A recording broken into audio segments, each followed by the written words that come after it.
Ladies and gentlemen, welcome to Casting the Spotlight episode number 237.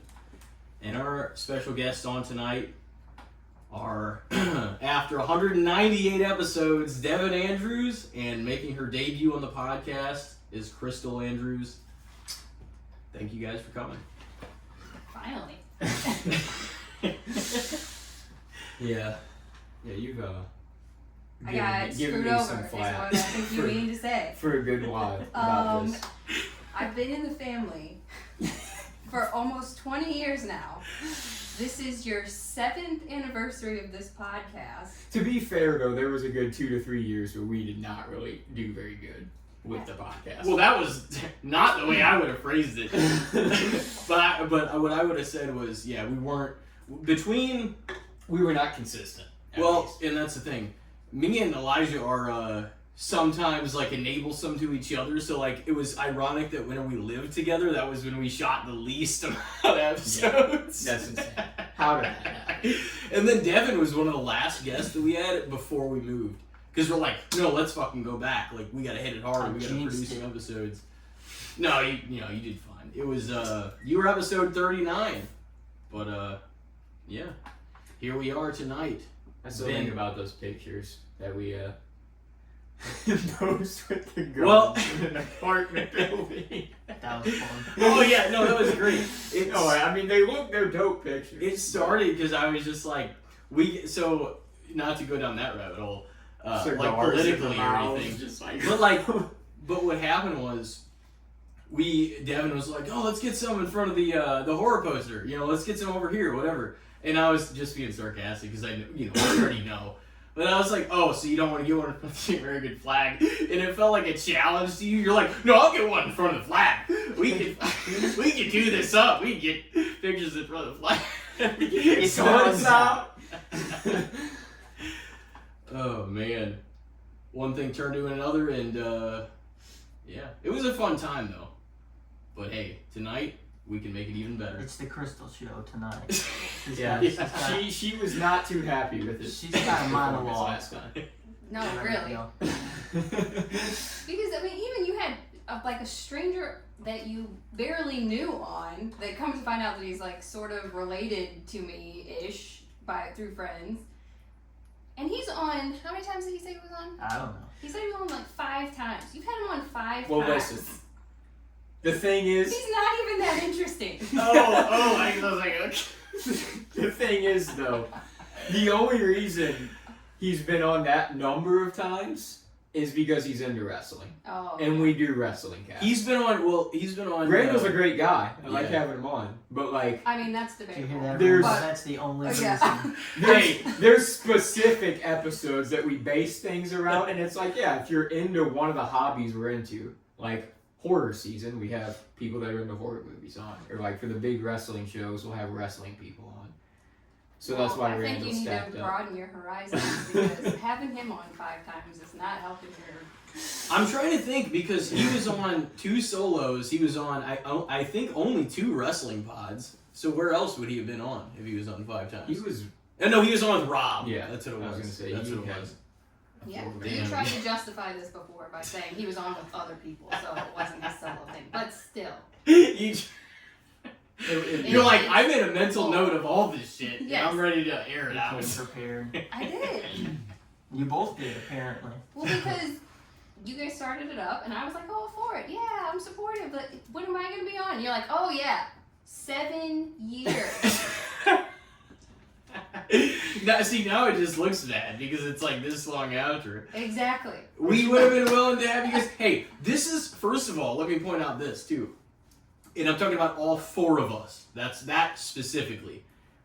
We haven't even all 4 been in the same room in at least 3 or 4 years. Whose fault is that? I don't know. I'm not going to take the complete blame for it because I'm responsible. Exactly. I'm 75% of the problem. I'm only taking. That's exactly what I was gonna say. I'm taking responsibility for 25% of it. Well, I just don't even look at you. It's totally my fault. No, listen. What I was going to say is you shouldn't even be surprised. You're married to my bloodline. I'm not a planner. I'm not. I know. I don't. to Oh, people. no. You know what I mean? Like that's the thing. A little behind the scenes, like I show up and I shoot the podcast and I upload the podcast. That's my role. Tim, he's good with talking. There would have been like He's a total. personable. He reaches out. He gets people on. That's not me, man. There would have been a total of like fucking 3 He's messages. trying to show If- you I know. right now. He just shoved it back on If you had left it up to either of them two, there would have been like a total of fucking 3 messages Oh, that's about it, and definitely nothing would have gotten done. Is I that think I really probably true? did message 3 times about this, maybe.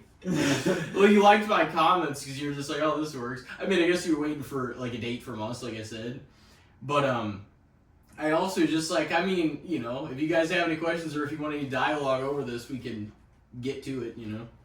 But we got it done. We made it happen. We're all here. But I was thinking about that earlier because I'm like, obviously you guys have been in the same area, and like I saw you guys recently, and me and him get together at least once a week to do these always. But I was like, there's no way the 4 of us have been in the same even room, and it was probably closer to 4 years, to be honest with you. I don't know when it was. It may have happened in I have no idea. 2022. Don't look at me. I'm a date guy, but like I don't even totally remember. But there's no way it happened over the last 3 years at any point. No. Because it didn't. I'm like, and that is that's crazy. Because like subconsciously, it's not like that ever would have been planned. It's just the way it happened. Mhm. But it's like we got to get together more, you know. So Grown-ups get busy, and then it's just like I 5 know. years have gone by, and you Yes, haven't seen exactly. somebody.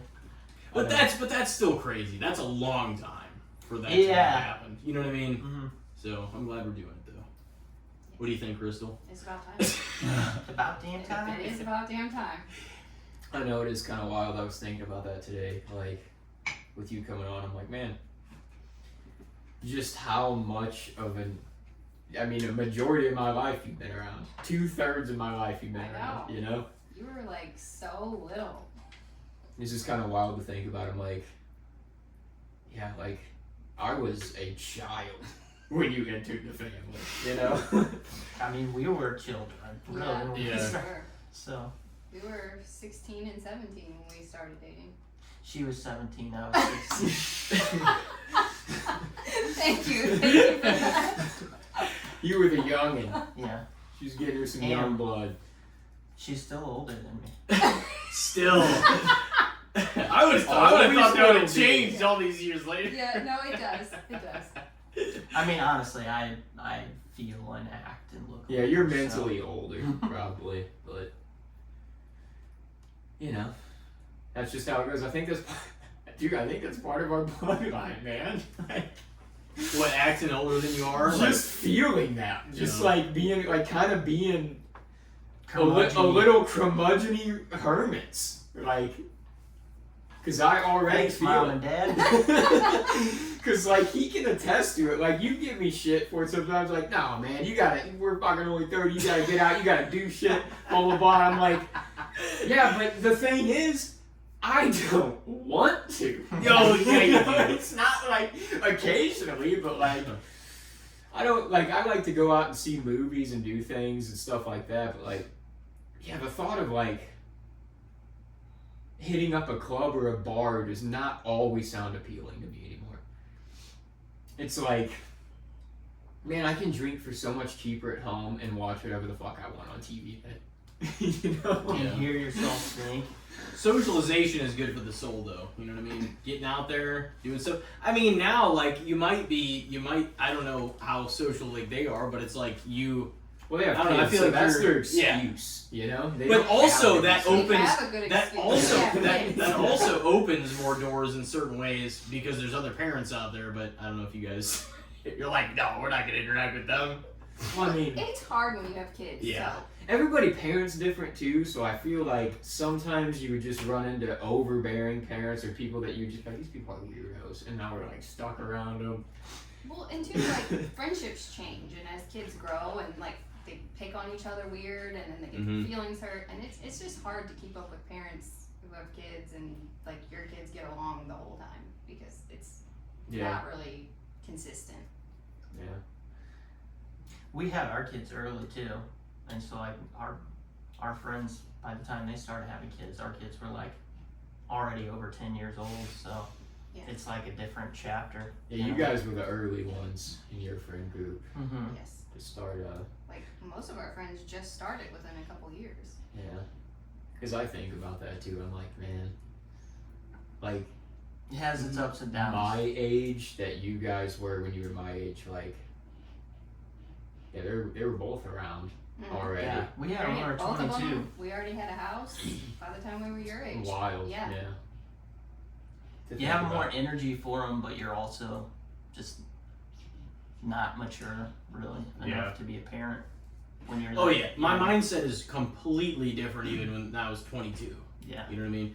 Because everybody goes through, like, I'm sure something similar. You think you know shit, and then and then years later, however many years that may be, you're like, yeah, I didn't know shit even then. Like, I'm way smarter. Like, I feel like now, even the way I go about things is like, it's so drastically different than even 5 years ago that, you know, you wouldn't make some of the same decisions again.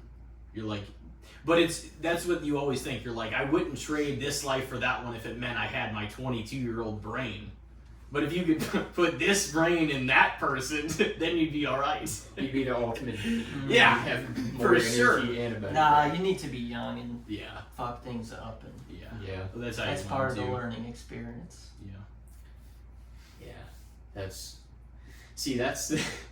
I mean, on top of what I've talked about on the podcast many a times, are like a big worry of having children for me. Always just like because of the curmudgeon-y kind of outlook on things. I'm like, I just kind of not even, I guess, sort of pessimistically, but like it feels like the way the world is now, it's just realistic. Like the way things are kind of heading, technologically wise and environmentally wise and everything. I'm like, I don't know if I want to. If I Yeah. want to have a person that's going to be at least 30 years younger than me that has to go through this, you know? Yeah.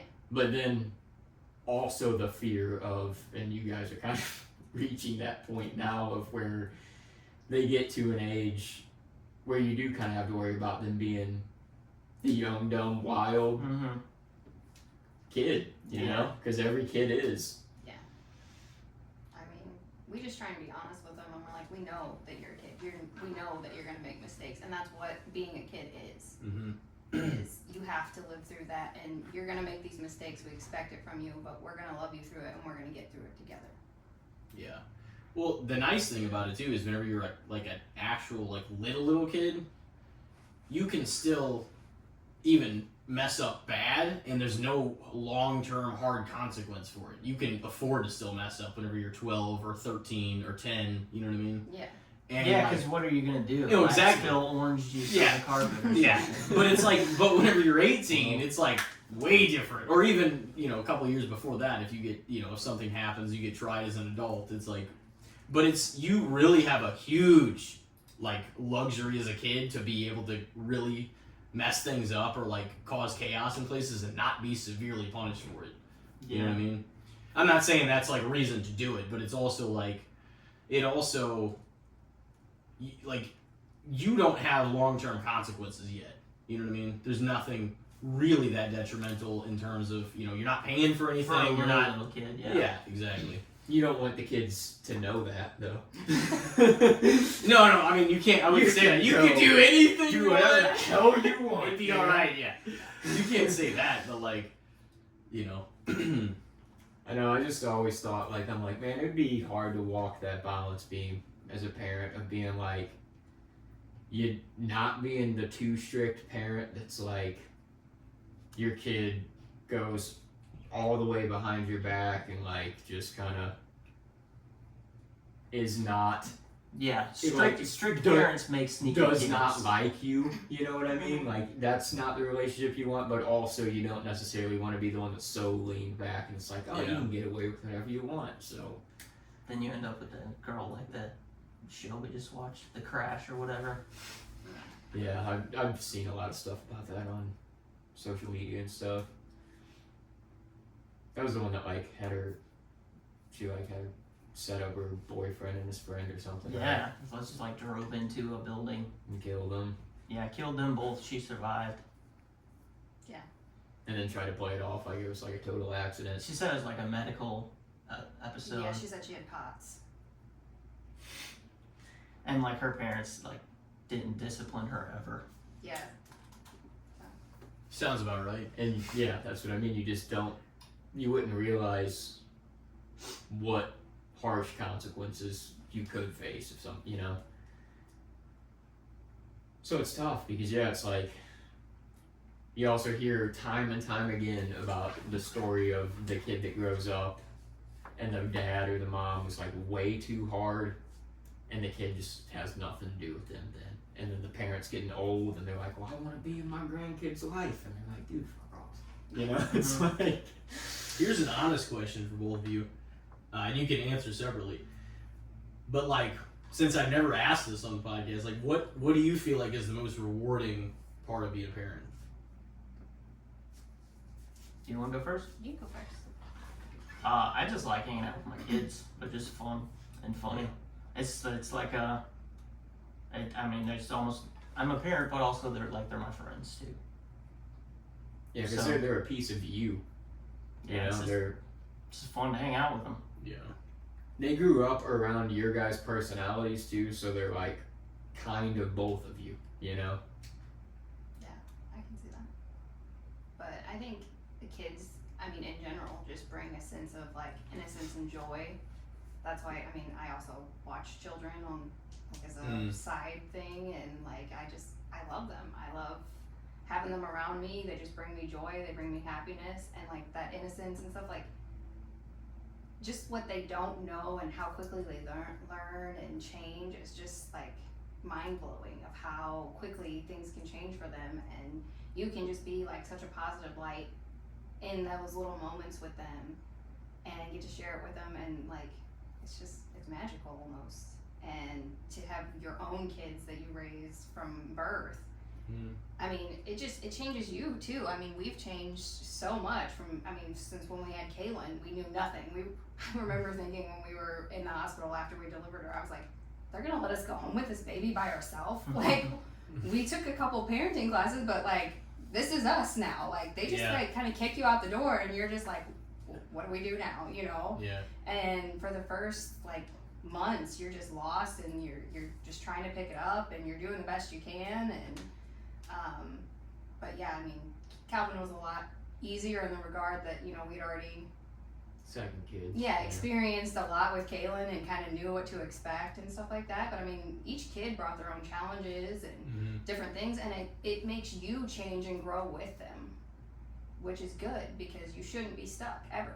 Yeah, that's something I think about sometimes, like from my perspective, because you kind of realize, not that you have to give, parents, anybody's parents, like our parents, whoever, a pass on like everything, but you kind of get to a point too, and I didn't really get to this point until I was in my like mid to late 20s where I was thinking about it. I'm like, at the same time, especially because my parents had me young and Corey, pretty young. My mom was like 25, my dad was a few years younger whenever I was had, and then my dad was only 19 and my mom was 22 whenever she had him. And I think about the fact that you can fault them for certain things and the way you grew up and like the way things were handled or whatever, but it's like at the same time, and I'm sure you guys can like attest to this, is they were doing their part for the very first time too at the same time. So it's like you can't be, if you want to be that person and hold that against them forever, you could, but like also like you should afford some grace, because if you're young and you're taking all this on for the first time, you're gonna make mistakes too. For most people. Yeah. Because there are definitely parents that like don't deserve. Oh yeah. Yeah. Those They're cases, bad parents. for sure. Well, and then there's people that can't have kids that would be great parents. Yeah. So it's kind of rough. But yeah, I think you're right. You can, when you get older, you can kind of see like where like bad parenting might have come from, or like you can recognize it without hating your parents for it, because they were doing the best with what they had. I could definitely see that too. Yeah. Having kids, like Yes. because then you have the example in front of you.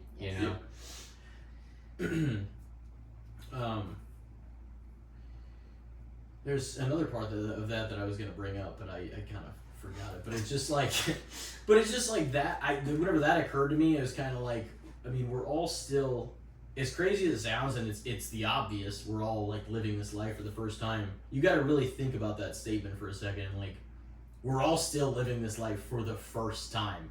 You have to give yourself some leeway. Yeah, you have. There it is. You have to give yourself. According to Buddhism, you've got to give yourself some leeway that you're like, we're allowed to like make mistakes like on some level because we don't know everything yet. You know what I mean? I mean, I regularly have this conversation with my kids. Yeah. Like if I like in the moment like freak out and then I'll go in and I'll talk to them like, I'm so sorry, I didn't react right there. Like how I should have. And I have to say, you know, I'm human. I make mistakes. You make mistakes. And I'm sorry that I'm not perfect, but I really do try. And like I go back in and I take accountability and I'm like, you know, I make sure I'm that person for them and showing them the right thing to do. Which I don't think a lot of parents Yeah, accountability is a huge thing. do that.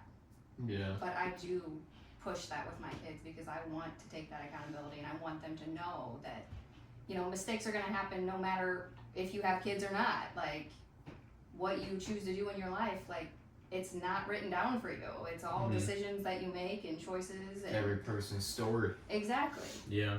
And as parents, I feel like we are just their biggest support throughout their whole life. Oh, yeah. And that's what I just try and push and make sure that they know that that's what we're always going to be there for.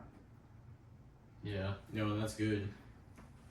Especially, I could see it being tough in some of the moments, you know, because I know your kids. Oh, yeah. you know that. You might be related to some of them, I don't know. You know, I remember growing up with Devin. Yeah. Just, I can see it in certain aspects. Like, I remember a moment as a kid where, like, you got into it with mom over something. Like, I don't even remember exactly what it was, but you guys were, like, going at it over something. And you came, like, storming down the hall. And you're like, leaned into me and you're like, whatever mom tells you, it's a lie. She is wrong. And she's like peeking around the corner from the room. She's like, go to your room now. We were just talking about how you were trying to get him in trouble all the time when you were a kid. Yeah, I did do that too. Yeah, it was well, also though, it's like you picked on me, so let's sure, not act yeah. like this. You know, I'm No. like. But this is when Oh, you I'm were just little, trying to little. get Like him in a trouble. distinct memory for me is like you were little, and mom had. I don't think she'd seen that side of you yet. Even though I was always saying like he eggs me on too, and like she didn't believe it, and it was you and I had been like going at it or something, and she was we were getting ready to leave, I think, and she was going out in the garage, and you were sitting in the chair, and I was sitting in the living room. Your back to the door, and she opened the garage door, and she like stopped for a minute, and then she closed the door, and she looked at you, and you just leaned forward, and you were like, "You just got me in trouble, you freaking punk." And my mom was just like, "Elijah John." Yeah, because I was the, you know, I was playing the baby card to my advantage. Man. Oh, yeah. Who wouldn't? Yeah, you had a little more like leeway in certain ways because you guys were what 6 years apart. Oh yeah, 6 or almost 7. Yeah. Yeah. Oh yeah. Corey was only 3 years older than me. Yeah. It's so often that those end up being the numbers somehow, some way. Even with this, we're like, hey, should we turn you down to a 6 or Confirmation a bias. 7? Because now that's a thing, so you think about it every You time. see it all the time. I think I told the story on here recently about like the times you mom would like let you babysit me sometimes, and that was just a disaster all the time. It was like you act like there was intruders one time. I don't know if I told that one, but like you're like pounded on the front door. You're like, go down the hall. Oh my gosh. And I like ran down, I do remember that. I like ran down the hall, and I was like peeking out of my you like came around the corner. You like bouncing off the walls like you were like fucked up or something. And you like fell down in front of my door. You like smeared ketchup on like your neck and your arm, so it looked like you were bloody. Oh my! That was so far to take it. Yeah. Well, I babysat you one time too, and we played Spies. Remember? Yeah, that was I didn't realize at the time that it was like we were doing the spy on the boyfriend thing. Yeah. She was like, she did not like a girl that was over that. So I was They supposed to were all hanging babysit out him. with. Devin was supposed to be at work. Well, Devin ended up getting off work early, and he was like, "Oh, I'm home now. You don't have to watch him." I'm like, "I told your parents I'd watch him." He goes, "Okay, well then I'm gonna go out in the backyard and have a fire." And then he invited like a bunch of people over, and this girl that I like didn't trust was coming over, and I'm like, I'm inside hanging out with his brother, and he invites over some girl, and I was like, we're gonna spy on him and make sure he's behaving while he's out there. Well, I was like into detective shit at the time, anyways, and I had like a whole kit. He did. Like He had a whole kit. like binoculars. You guys and all are like- that shit. Yeah. And she's like, "Oh, let's do detective." Yeah. She's like, "Open up the blinds and put your binoculars down there and see what you can see." Yeah. Elijah's like, I see a girl. She's like, oh, see this. Yeah. Now there looks like there's at least a girl. She's got 30 girls. There's at least one. Give me 'em. Yep. It was the same night that we were watching Goosebumps, and that was when you realized you're a freaking weirdo too. You were, yes, yes I did. He was all into the horror that early, and I was like, oh Yeah. my gosh.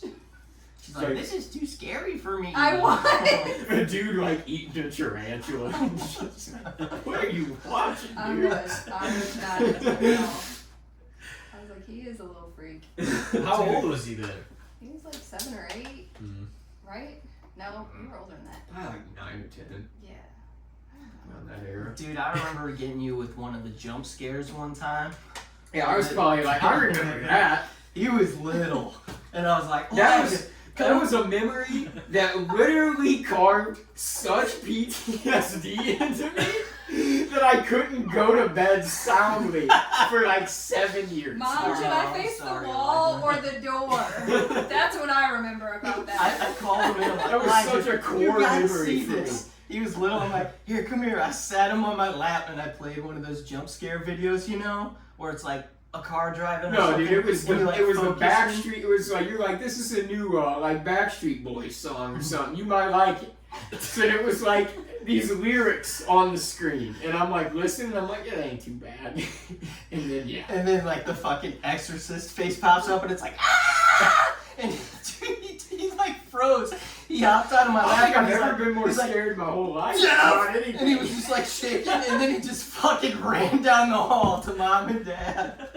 Dude, I distinctly remember that because it's like it was a core memory of my childhood. It scarred you, I'm it sounds sorry. like. Dude, literally, like when that popped up, it was like there was such fear that I couldn't move. I was just like, Dude, and I that just stuff. buried my head in the couch like that was gonna save me. I ran down the hall and put my head as far into the couch as I could. And now he loves horror movies. That stuff, dude. Whenever I was like 7, whenever Kane took his mask off, that like fucked me up. Like there was like one or two nights where like also I was on some sort of because I was like sick. I feel like sick. Like I was telling you about the tubes thing when I was young. I was on like a few different things, maybe for that, maybe for like I also between the ages of probably like 6 and 12, I got strep throat no less than 12 times. Like there's no Jeez. question it was at least that many times, and that's just between those ages. Then I almost made it a decade where I lived in Florida after even the accident and stuff. I went back down there. I started feeling something. I was like, motherfucker. I made it like 9.5 years, and They then didn't take your tonsils out? no, they still have never taken my Did- tonsils I got out. mine taken out at 15 because I had it 12 times in a year. Man, what are you Yeah. guys doing? Licking freaking No, handwriting? no, never. Caleb had problems with it too, and I think No. there's like a correlation with ADHD and like Oh, ear maybe. problems. Yeah, I don't know why, but I It, vaguely remember. that would definitely make sense though. I got it like I don't know. I had tonsils, and I think like I was maybe on some medication for that, so it'd make you feel weird already. And I don't know if that would influence the dreams that I would have. But after Kane was like, ah! And then he like choke slammed RVD like on Monday Night Did he Raw. have like a fucked up face? Yeah. Or Yes. something? Well, what's so funny is he had like a charred because they're like, oh, he got burned whenever he was a kid. You know, the whole Undertaker being his brother's story in WWE, WF, and whenever he took it off, Honestly, he still such had a cinematic story. For he wrestling. still had like hair around his head, but like he was like bald up here, and like so smudges whenever of he took chocolate. it off, he just like looks over at RVD like really evilly, and then like he choke slams him basically to hell. It was just a huge choke slam. And then what I'll never forget though, it's funny now in retrospect. It wasn't when I was 7, and it actually kind of fucked me up. Cause like I watched it live and it didn't fuck me up. And then like after that, I just couldn't stop thinking about it. And I was like, that was fucked up.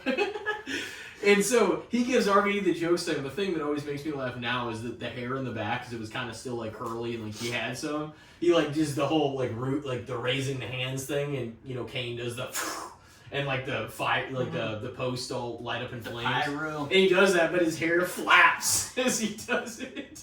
And now in retrospect, it's so funny. But Jerry the King Lawler's on commentary, and like as soon as he takes off the mask and he's got the charred face, he like looks over. Jerry Lawler's like, "What the hell is that?" How are you not making that face at the camera? That's what I want to know. I'm just doing it to He's you going guys. that way, and they're not getting Well, no, a good view. but He that's- looked over his Yeah, but that's freaking how. shoulder. But that's how he looked. Yeah, he's just like it was chaotic. I had that dude. I had some crazy dreams. I had this one dream like when I was a kid that, and even at the old, like the really old house, like even before Beatrice, in DeSoto, like we'd watch like one Freddy Krueger movie, and like that got into my psyche at one point, and like he was in the dream, and so like that came like I had some nightmares when I was like 6, 7, 8 years old. 6, 7. Like, yeah, exactly. You know, and that's what's funny. It always ends up being that. It's also the comfortable number. They're like, what'd you think of the movie? They're like, it's probably like maybe a 6.5, 7, whatever, because it's like, that's a good comfut number. It's Where like- you don't have to shit on it it's too much, good, but you're but not putting it's it an overly average over. level. Exactly. Yeah. But no, there was, I had one dream too, like, I was at my old house that I would get up and like I would fall and like hurt my elbow or something like that, but it just felt like I was falling forever. And I had that dream for like a few years. Like I remember those pretty dreams as a regularly. kid Mhm. where I'd like Falling. fall off something. falling, hitting the Gojic jerks or whatever. Teeth? if you dream about like having your teeth ripped out or just something to do with your teeth, that's often like a sign of stress is what I've seen too. Because I've had some teeth for like a while. Looks I was like you getting still have those. all of them to me. Exactly. I've had some like teeth actual dreams though, like somebody like ripping one out or something, and like apparently that always has to do with stress, like just that you're dealing with in everyday life. That's what I'd read. Dude, worst dream I ever had, and I think I remember telling you this, and I still remember it distinctly, was I stayed at Aaron Beaver's house, one of the houses they lived in, various houses, and he had told me earlier in the night, and I don't know why this would have even fucked me up the way it did, but he was like, yeah, there was like way back, this house is kind of old, like way back in the day, a convent of nuns used to live here, and I was already like getting into horror, so like that just got in my head. I'm like, oh man, there's some like bad religious juju out here. And so I went to bed kind of with that in my head, and I had a dream that mom and dad dropped me off at the magic house, but it was just this dilapidated house, and they were gonna go shopping for a couple hours, and I like went in, and these people were just painting, like they were like little, they were like small severed heads, like voodoo I heads, remember this. and they were tied by their hair, and they were like painting them, and they like, there was a stool for me, so I like went over to it and I sat down and I like grabbed a paint, and then I looked over the dude next to me. He just like looked asleep basically, but he was like still painting, and he like looked at me and he was like, you gotta go, run, get out of here, run. And I like got up and I started running, and like I ran out of the house, and these like they had like grim reaper heads, but they had like spider legs, and they ran out from under the house. It kind of looked like the cabin, like in the country, like it was like lifted up, and they ran out from under, and they like chased me into these fields, and they like dove on top of me, and then I like woke up out of the dream. And then like right after I woke up out of the dream, like a few seconds later, his little sister came in, and she like she had like her hair all down and like a nightgown, and she's just a little girl, you know, and she like opened the door up. She's like, Like, she just punted her. she's like crying, dude. And I'm like, what the fuck's wrong? It's like, Aaron, you gotta wake up, dude. Get your sister. He like woke. It even scared him for a second. He like looked and he was like, oh. He like got up and got her. But I was like, what are the odds that I would have that nightmare and then she would like come in all freaky like a few seconds later? That's perfect. What's your scariest dream? I don't think you've ever told me. I can't think of it right now. I don't know. I don't even know if the Kane one was my scariest or the Freddy one, but like those two I remember distinctly because you're going through like especially that age, like the 6 to 8, however range, like you're being exposed to so much. 6 to 8. Yeah, Yeah. so you could jump over. You can well no, but honestly, that's what time some of them happen too. So I had like some crazy dreams during that time, but I was also getting sick a lot. So like I don't know if the medicine ever influenced that or what. Like nowadays I just don't remember most of my dreams almost all the time. Like I just don't, and I don't know. Like I had some really stressful ones, and I think sometimes whenever like your dreams get suppressed, when you do have them, they're almost like accelerated like level. They feel real and they feel intense. Whenever I do get them now. You know Yeah, I what don't feel like I dream near as much anymore, but like when I do and I remember them, it feels kind of like It's got to catch you up. you know. Yeah, dreaming as an adult is like just doesn't happen. Pretty Probably much does. always, if I remember a dream now, it's like a bad one. Yeah.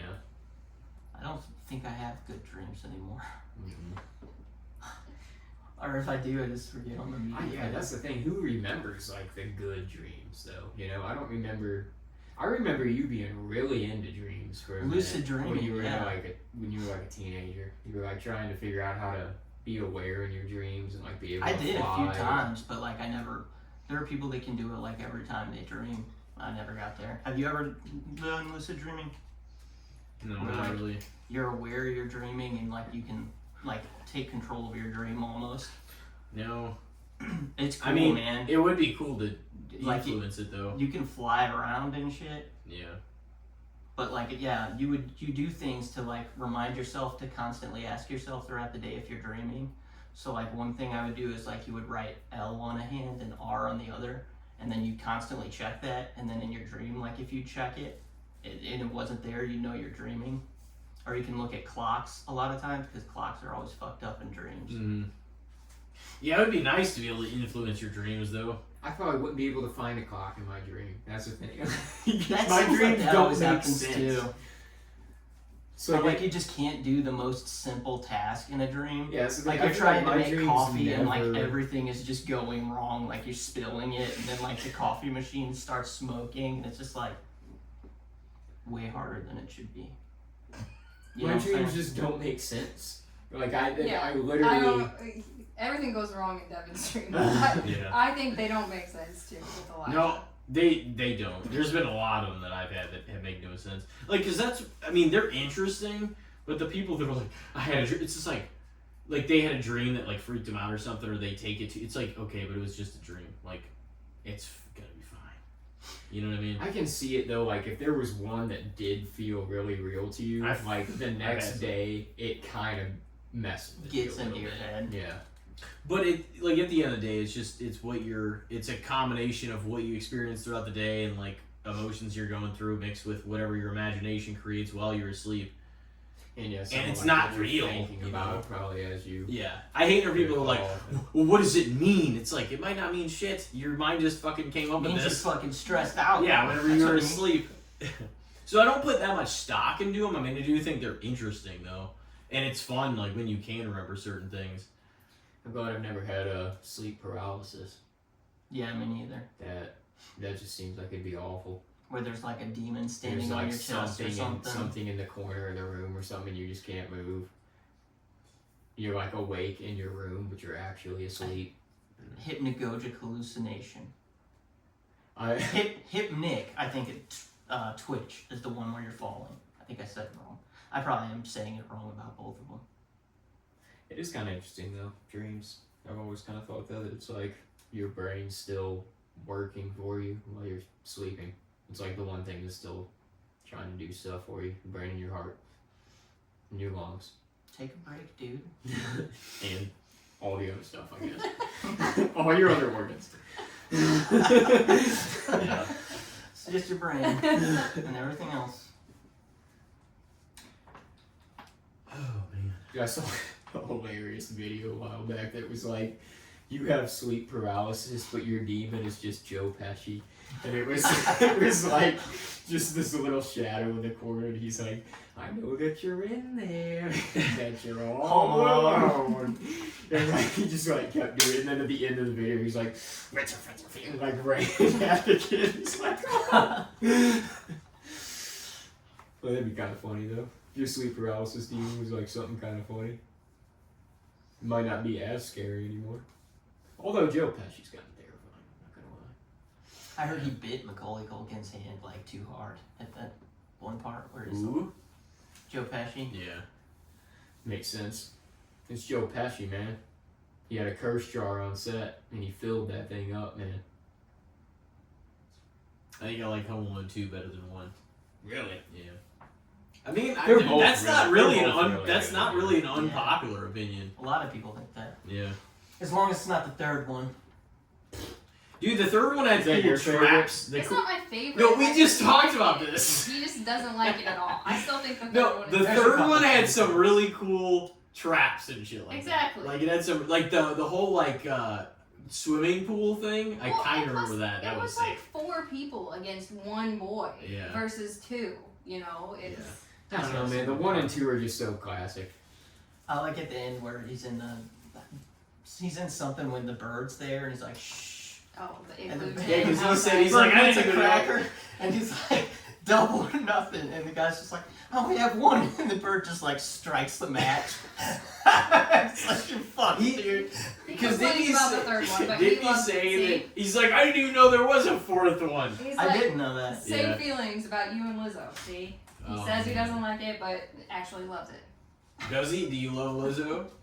I don't have a problem with Lizzo. I don't have a problem with her. I think she did, some like, of the have, like- songs I thought were There were some annoying. complaints, like some of her dancers or something that she was like abusive or something. So I don't know Really? anything about that. But her Yeah, music's well, alright. I know, and that's the thing is like there's so much stuff that gets out there now, especially is like far as celebrity news and everything else. You have to weed your way through what's actually true and what's not. You know what I mean? Just because some people, it's like some people might have an agenda, and also likewise, like you have to be like, well, what they're saying there might be relevance to that, and they might be right. You know what I mean? Too. But it's like. We live in a society today too where it feels like everybody wants to jump to the negative thing. They're like, "Did you hear? This is how they treat people." It's just like, do you have real confirmation? And I'm not saying sometimes artists and other people don't, celebrities, whatever, but like jumping to the negative thing automatically is a little ridiculous because that's never the way it was before the social media bullshit era, and you guys know that. And then all of a sudden we're living in this everybody's guilty because it's on the internet culture. Which is a little extreme because people don't even look into things before. Yeah, I You mean, know what I I mean? think that like the accusations from the dancer like affected Lizzo. Like I don't know if they were true or not, but like Well, and that's the thing. Sometimes they are. I'm not saying that, but I think it's also wrong because what if the person is completely innocent and everybody's just like, no, they're a piece of shit. But It's it like- definitely affected her. Yeah, so it's like you shouldn't automatically. It's like what happened to due process? That's been lost definitely inside the last 10 years. It feels like with a lot of things. So I don't know. I don't think you should automatically jump to the bad thing. I mean, you need to look at the evidence and look into the information at hand and kind of make your own judgment.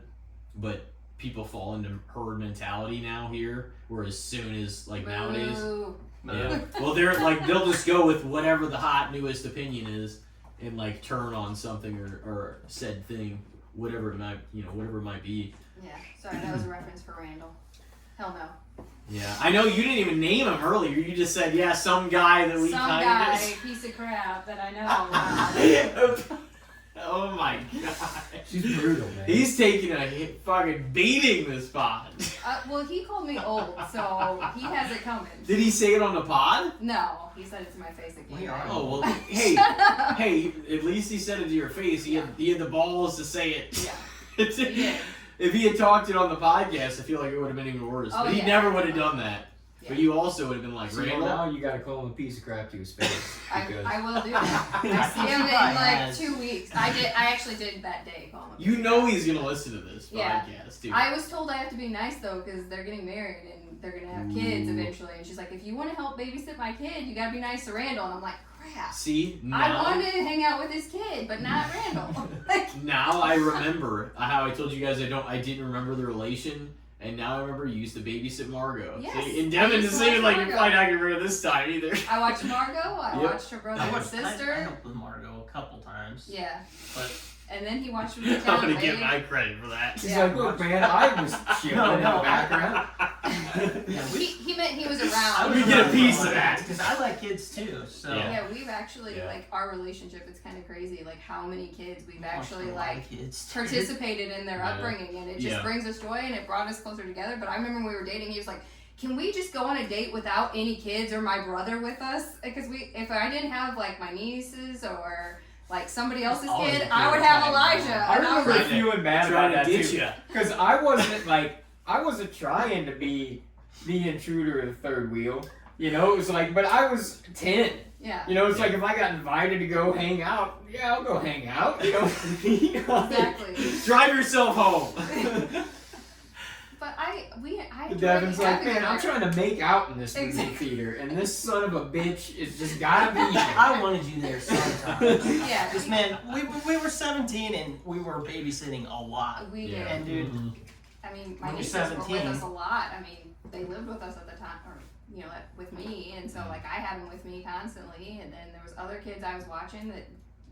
Anytime I watch a kid, it just becomes like bonus my child, and I care for it just like Yeah. I would my own child. And they come to things that I go to, and I incorporate them, and I want them around me. And so like it's awesome that I was able to find a mate that like supported that, and he's always right there with me, and it's just amazing whenever it comes to kids and their playful side and everything. Like I'm the one who can put them to sleep, but he definitely burns all the energy out of them. So Yeah. it's so fun. exactly, See, yeah, that's keeps you young. You know, it does, and to run around with the kids. it's just so joyful too, because I mean their laughter and their happiness is just pure. You know, like they don't.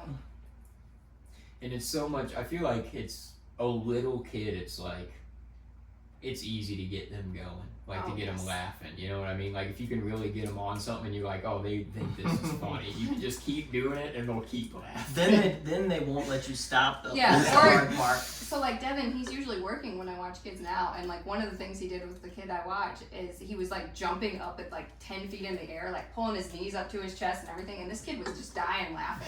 And so like Devin's like jumping like for half an hour. Like getting a workout. Exactly, like sweating, like but he's just jumping to get all the laughs out of this kid. And then he doesn't see him for a while because you know he would be working, and then he'd get another day off, and then as soon as he'd walk through the door, he's like, "Devin, jump! Devin, jump!" And he's like, "Okay, okay." I sit down and he'll come over and he's like, "Stand up, stand up." Yeah. He also yelled at me the other day because he likes to play peekaboo, so we got behind the curtain, and he was like, "How did it go?" He was like, "Say peekaboo," or "Where's He's like- Wes?" Yeah. Yeah, he was like, say, where am I? Where are you? Or something. And so then he was like behind the curtain, and Devin said it, and I didn't. And he was like, "Crystal, say it!" And like I was getting in trouble, and we were just laughing so hard. And it was just like nothing, you know? But it was, that laughter like keeps you going. It keeps you young, and it's just like so easy with little kids to get that, like you said, and it's awesome. They have such a different kind of imagination too. It's like it can be the same room in the house every day, but they'll make it something different. Exactly. You know, every day. Yes. I've thought about that before, where like you guys mentioned like whenever you're really young having kids before, is then I'm like, man, like that is a benefit to it, is because you can do all the things pretty much completely still with them because you are young the entire time they're growing up. but it's like everything in this life. It's trade-offs. You know what I mean? Yeah. You don't know as much, but it's also whenever you're older, you're physically not going to be able to probably do as much. Like especially if you don't maintain being in shape. You know. Well, too, when you're young, I feel like you're just more selfish too. Like you're still Yeah. not in the mentality that But you I think need to be with. you need to be in certain ways because you need to make mistakes that propel you to the person that you're going to become rather than the person that's inside your idiotic 17, 19, 21-year-old brain that thinks you know shit. And like I did. And now if I'm looking at myself even from that, I'm like, yeah, I didn't know shit about anything. And I thought I did. It's just so much different like once you're especially like 25 and after, like your brain's fully developed and you can kind of figure things out. But then like even just in general, like you might make plans for this life and think that okay, you know, like, it's gonna go this way, and then like once again we're still living this for the first time. Something may hit you completely out of the blue and shift your plans, and you're like, where the fuck did that come from? Like I had a plan and now everything's all fucked up. What's going on? It's just crazy. I think sometimes we punish ourselves, and we should. I want to make the distinction that we should hold ourselves accountable, but sometimes we're too harsh on ourselves because we're doing it for the first time, and you're still allowed to make mistakes. You know what I mean? And I've kind of came to that realization over the last. As long as you're learning from it and not making the same one multiple times. Over You know what I mean? Because like that's the real problem. It's like if you're not learning from them. Yeah, just think like You know? when you're like being hard on yourself, like, would you be this hard if it was somebody else? You know, probably not most of the time. No. Well, We tend to give others the benefit of the doubt. yeah, that's More than we do because ourselves. Naively- it's not my naively, life, so I don't many really times. care. You know, like, if that's what you want to do, man. Go ahead. We But say yeah. that all the time about you. No, I'm just kidding. We're gonna like, say- what the heck is Elijah doing? God. Oh, we don't care. It's not. You know, I feel like you probably could have said that. I feel like I've been a little more on the straight and narrow in the past handful of years. A little better, at least. A little more. I still don't know what the fuck I'm doing, you know. But I've kind of also came to the realization that I don't think anybody necessarily does. It's kind of just No. like.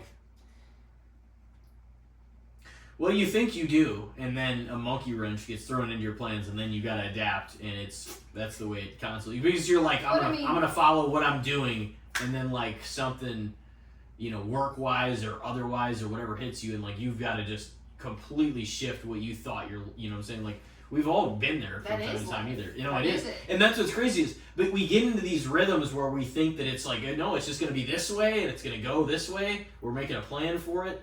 And like it just life blindsides you constantly, even when you think you know better, even when you think you're on a better track, and then something will fucking happen on the blue I feel still. like we've done that so much, like thought we were good, that now Yeah. we're just waiting for the other. That's shit to that's exactly But- what we were saying a few Yes. weeks ago. We're just like, you're like, okay. what's gonna happen? Exactly. We're like, it's been too good for too long. Have a couple Something's weeks of gonna- peace yeah. and quiet where Yeah. like something bad is about to Exactly, happen. especially because we have kids and like they're constantly changing and growing, Yeah. and you know, and so like there's always something.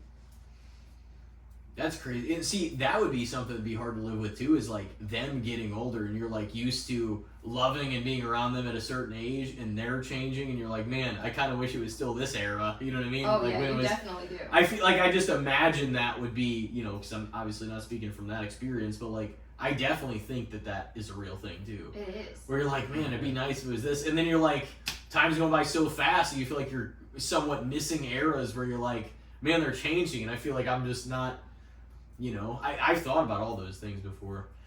I haven't shut the door on having kids. I just, you know, is what I was talking to you guys about before. I'm like, it has to be the right person for sure, but I'm also not so eager to that I'm like, I'm just gonna do it with whoever wants to have kids. You know what I'm saying? I'm like, it would have to be right in order for me to do it. I'm not totally opposed to not having them either. If that's the way my life goes, and I'm like, yeah, I didn't meet the right person at the right time. Maybe I just shouldn't be a parent. You know? Yeah.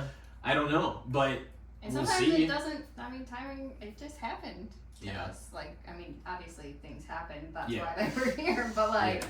we weren't planning them. We weren't expecting them. They Yeah. came, and I mean, I wouldn't know what to do without them. You Yeah. know, and they made our life what it is. But see, and that's a good. You got a boy, a girl. It's all right, that's what we've got. Now we're probably not planning. Yeah, exactly. No, You're honestly, definitely not planning anymore. If Yeah. that's where you're going. Yeah. No. no. Honestly, if I had kids, that's always what I imagined I would have wanted. Is one boy, one girl. Probably, if I could have my way, probably the boy older than the girl. But that's just, your imagination. Life ain't gonna fucking agree with whatever you want to do. But it's just like, that's what I always kind of imagine. I'm like, that'd be perfect. And then 2, that's it.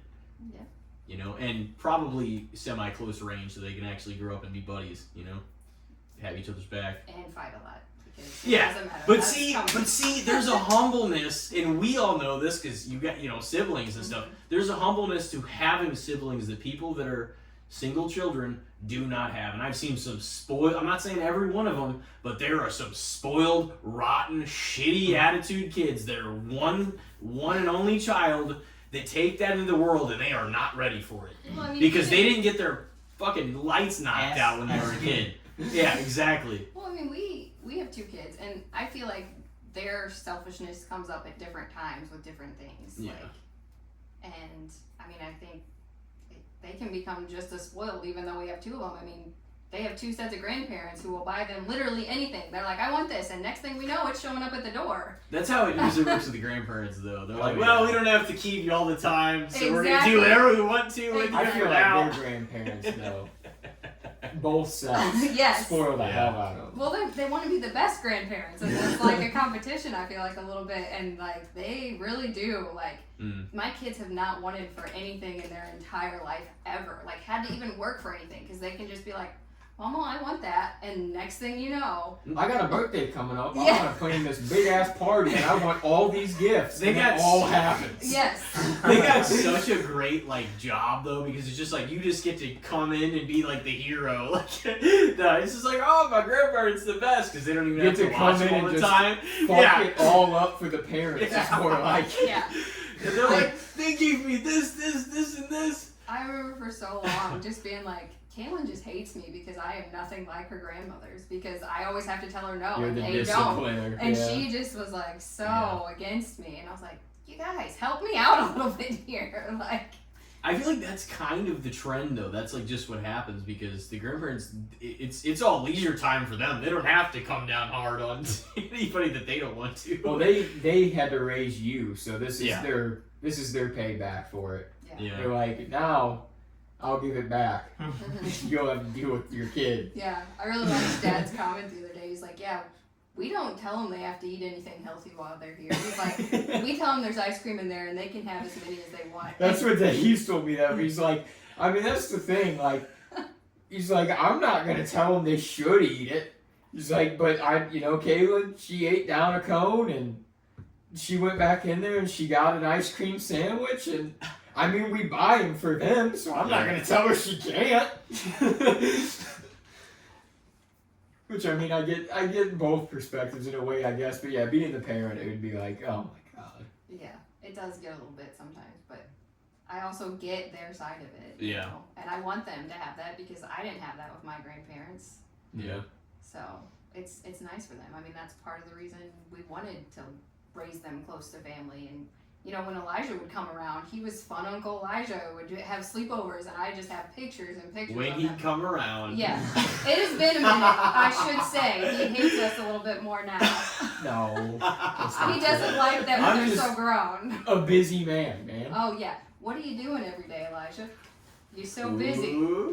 This, Oh, one time a week. the vlog. Uh-huh. Damn, I have my own checklist of place. facts. Oh. I have to do all the stuff for Oh on my yeah. own Oh now. my gosh, if that must be. And I will say though, I'm the kind of personality too that like if I don't have some time in the week etched out and carved out where it's just for me, I'm gonna probably lose it on some people that I shouldn't lose it on because I'm like, I've got to have alone time. I've got to have solo time to do my own shit. I can't always be preoccupied with people. And I've learned that about myself. It's probably a something I should work on. I wouldn't eventually, say you're but- always preoccupied though anyway. No, because I keep Yeah. time for myself too. Yeah. Because I mean, I knowing that enjoy is half time the for battle. myself. Knowing Yeah. that about yourself and Yeah. making that time for yourself. But you can also make time for family Oh, yeah. that you never see. I'm just saying, I shouldn't have to See you chase you on a guys. podcast to see you. I saw you guys last weekend. Yeah, for like What are 5 you minutes talking about? before you ran off to Ethan's. Like, don't It even was act like like 3 hours. Damn. I was there like most of it. Damn. No, it wasn't. No, I well, and that's kind of like what I told him the other night though too is like, you know, sometimes I feel because I am like probably by far and away like the most social of like most of my core friends, and that includes friends on like multiple sides of friend groups too. And I'm like, so constantly I gotta be like, no, come out, like do this thing, otherwise you'll never fucking do it. And then it's just like with sometimes with, and I'm not just talking about like Elijah, but like some of our introverted friends, whatever. It's just like, but also you can't complain about not seeing them. Oh, it's been too long. It's like when you have every fucking opportunity to, and you just don't seize the moment or seize the day, make the plan, do the thing. You know what I mean? Time is passing by very quickly, Yes. and you guys know that, and we know that now. You know, it's like more than we used to. But it's like, I think about that sometimes, and I'm like, I try to be proactive, like the last few months especially. It helps just to keep my mind occupied because of everything that's gone on. But it just helps to like get out, plan things, do things with people. Not like every day of the week, because I don't even want to do that. Even as somebody that is very social, like I need some time to myself to just be here, talk to no one, and just like watch a show, listen to a podcast, even just sleep and relax. You know what I mean? Yeah. But like at the same time, Healthy you know, balance. there's a lot of cliches in this too, and like you don't really know what's gonna happen with anybody. Like, would you want the last time, not to be morbid about it, but it's like, would you want the last time where they're like, oh, hey, you want to come out for this and this? It's the last time you ever see them. You know what I mean? And you said no, or you stayed home, or whatever. Yeah. And it's just like, it's not. I'm not saying that's a reason to fill up every second of your time every day, but it's just like still like make time for the people and things you care about. Exactly. You know what I mean? Yes. And that's important in like the last few months, especially like a lot of 2026. I've kind of realized that more than probably ever before, because finally like my emotional intelligence is kind of up to where like my actual intellect is. That's like probably the first time everything is like matched up about the same level, and that's like been this year. It's just put me through a lot of shit too, but at the same time I realize how important that is, especially like we were talking about, like all three of us whenever I saw you guys, is that just you've gotta etch out the time for that, because you don't know. You know what I mean? And like you've gotta keep making plans with the people, especially like the core, you know, whenever you go through tough times, and like you gotta keep your core people engaged with you, and like that is like one of the only things that's like saved my mindset the last few months too, is like bringing everybody like on this podcast and otherwise, and like going out to do things, is just kept me out of the real negative, because I've surrounded myself with the people that can do that. You know what I mean? And so I don't take that for granted, and I've tried to be even better about it like than I was before, at least more conscious about it and more purposeful in like my intentions and getting people together and trying to, you know, just like do what we're doing now. Yeah, exactly. You know, and it's a reason. It's like, oh, okay, like 'cause we can say, oh yeah, let's go hang out, whatever. Weeks go by, you don't make the plan. But it's like with a podcast, what's interesting is you're like, are you free on this date, this time, whatever. It like etches in Forces stone you to make 'em something that has to happen, and then poof, you guys are here. So it's just like, I think that's important too. Like, and I'm with you on that. Like, I'm not even, because I'm, you know, I get it. Like, I need my, I'm a very extroverted individual, but like I need that 20%, like that few days, whatever. I need that time to myself so I can recoup, you know, and just get my thoughts together and like be wholesome in just being in my own company, whether I'm doing nothing, going to a movie by myself, you know what I'm saying? Like whatever I want to do. But I need that to remain true too. But at the same time, this is our one and only life. You might as well fucking go out and do as much stuff with as many people that you want to as you can. Exactly. So, sorry, I went on a little bit of a tangent there. But I feel like that was, no, I wanted to get out some good points yeah, about that was it. I And feel like it all made sense. I want to hear what Well, Devin and Elijah have to say about yeah, it too. and it's Oh, like yeah, I was Elijah scaring should your really pee. get out. Oh, no, you can go. You can go. That's Yeah. Elijah will go. Yeah, I'll let you go first. What were you saying first, Crystal? I was saying that that's a note to Elijah. That he needs to get out some more. Yeah, I tried to get him out. I'll Hey. be honest too. It's not, you guys know, it's like I'm in kind of a dark spot in my life.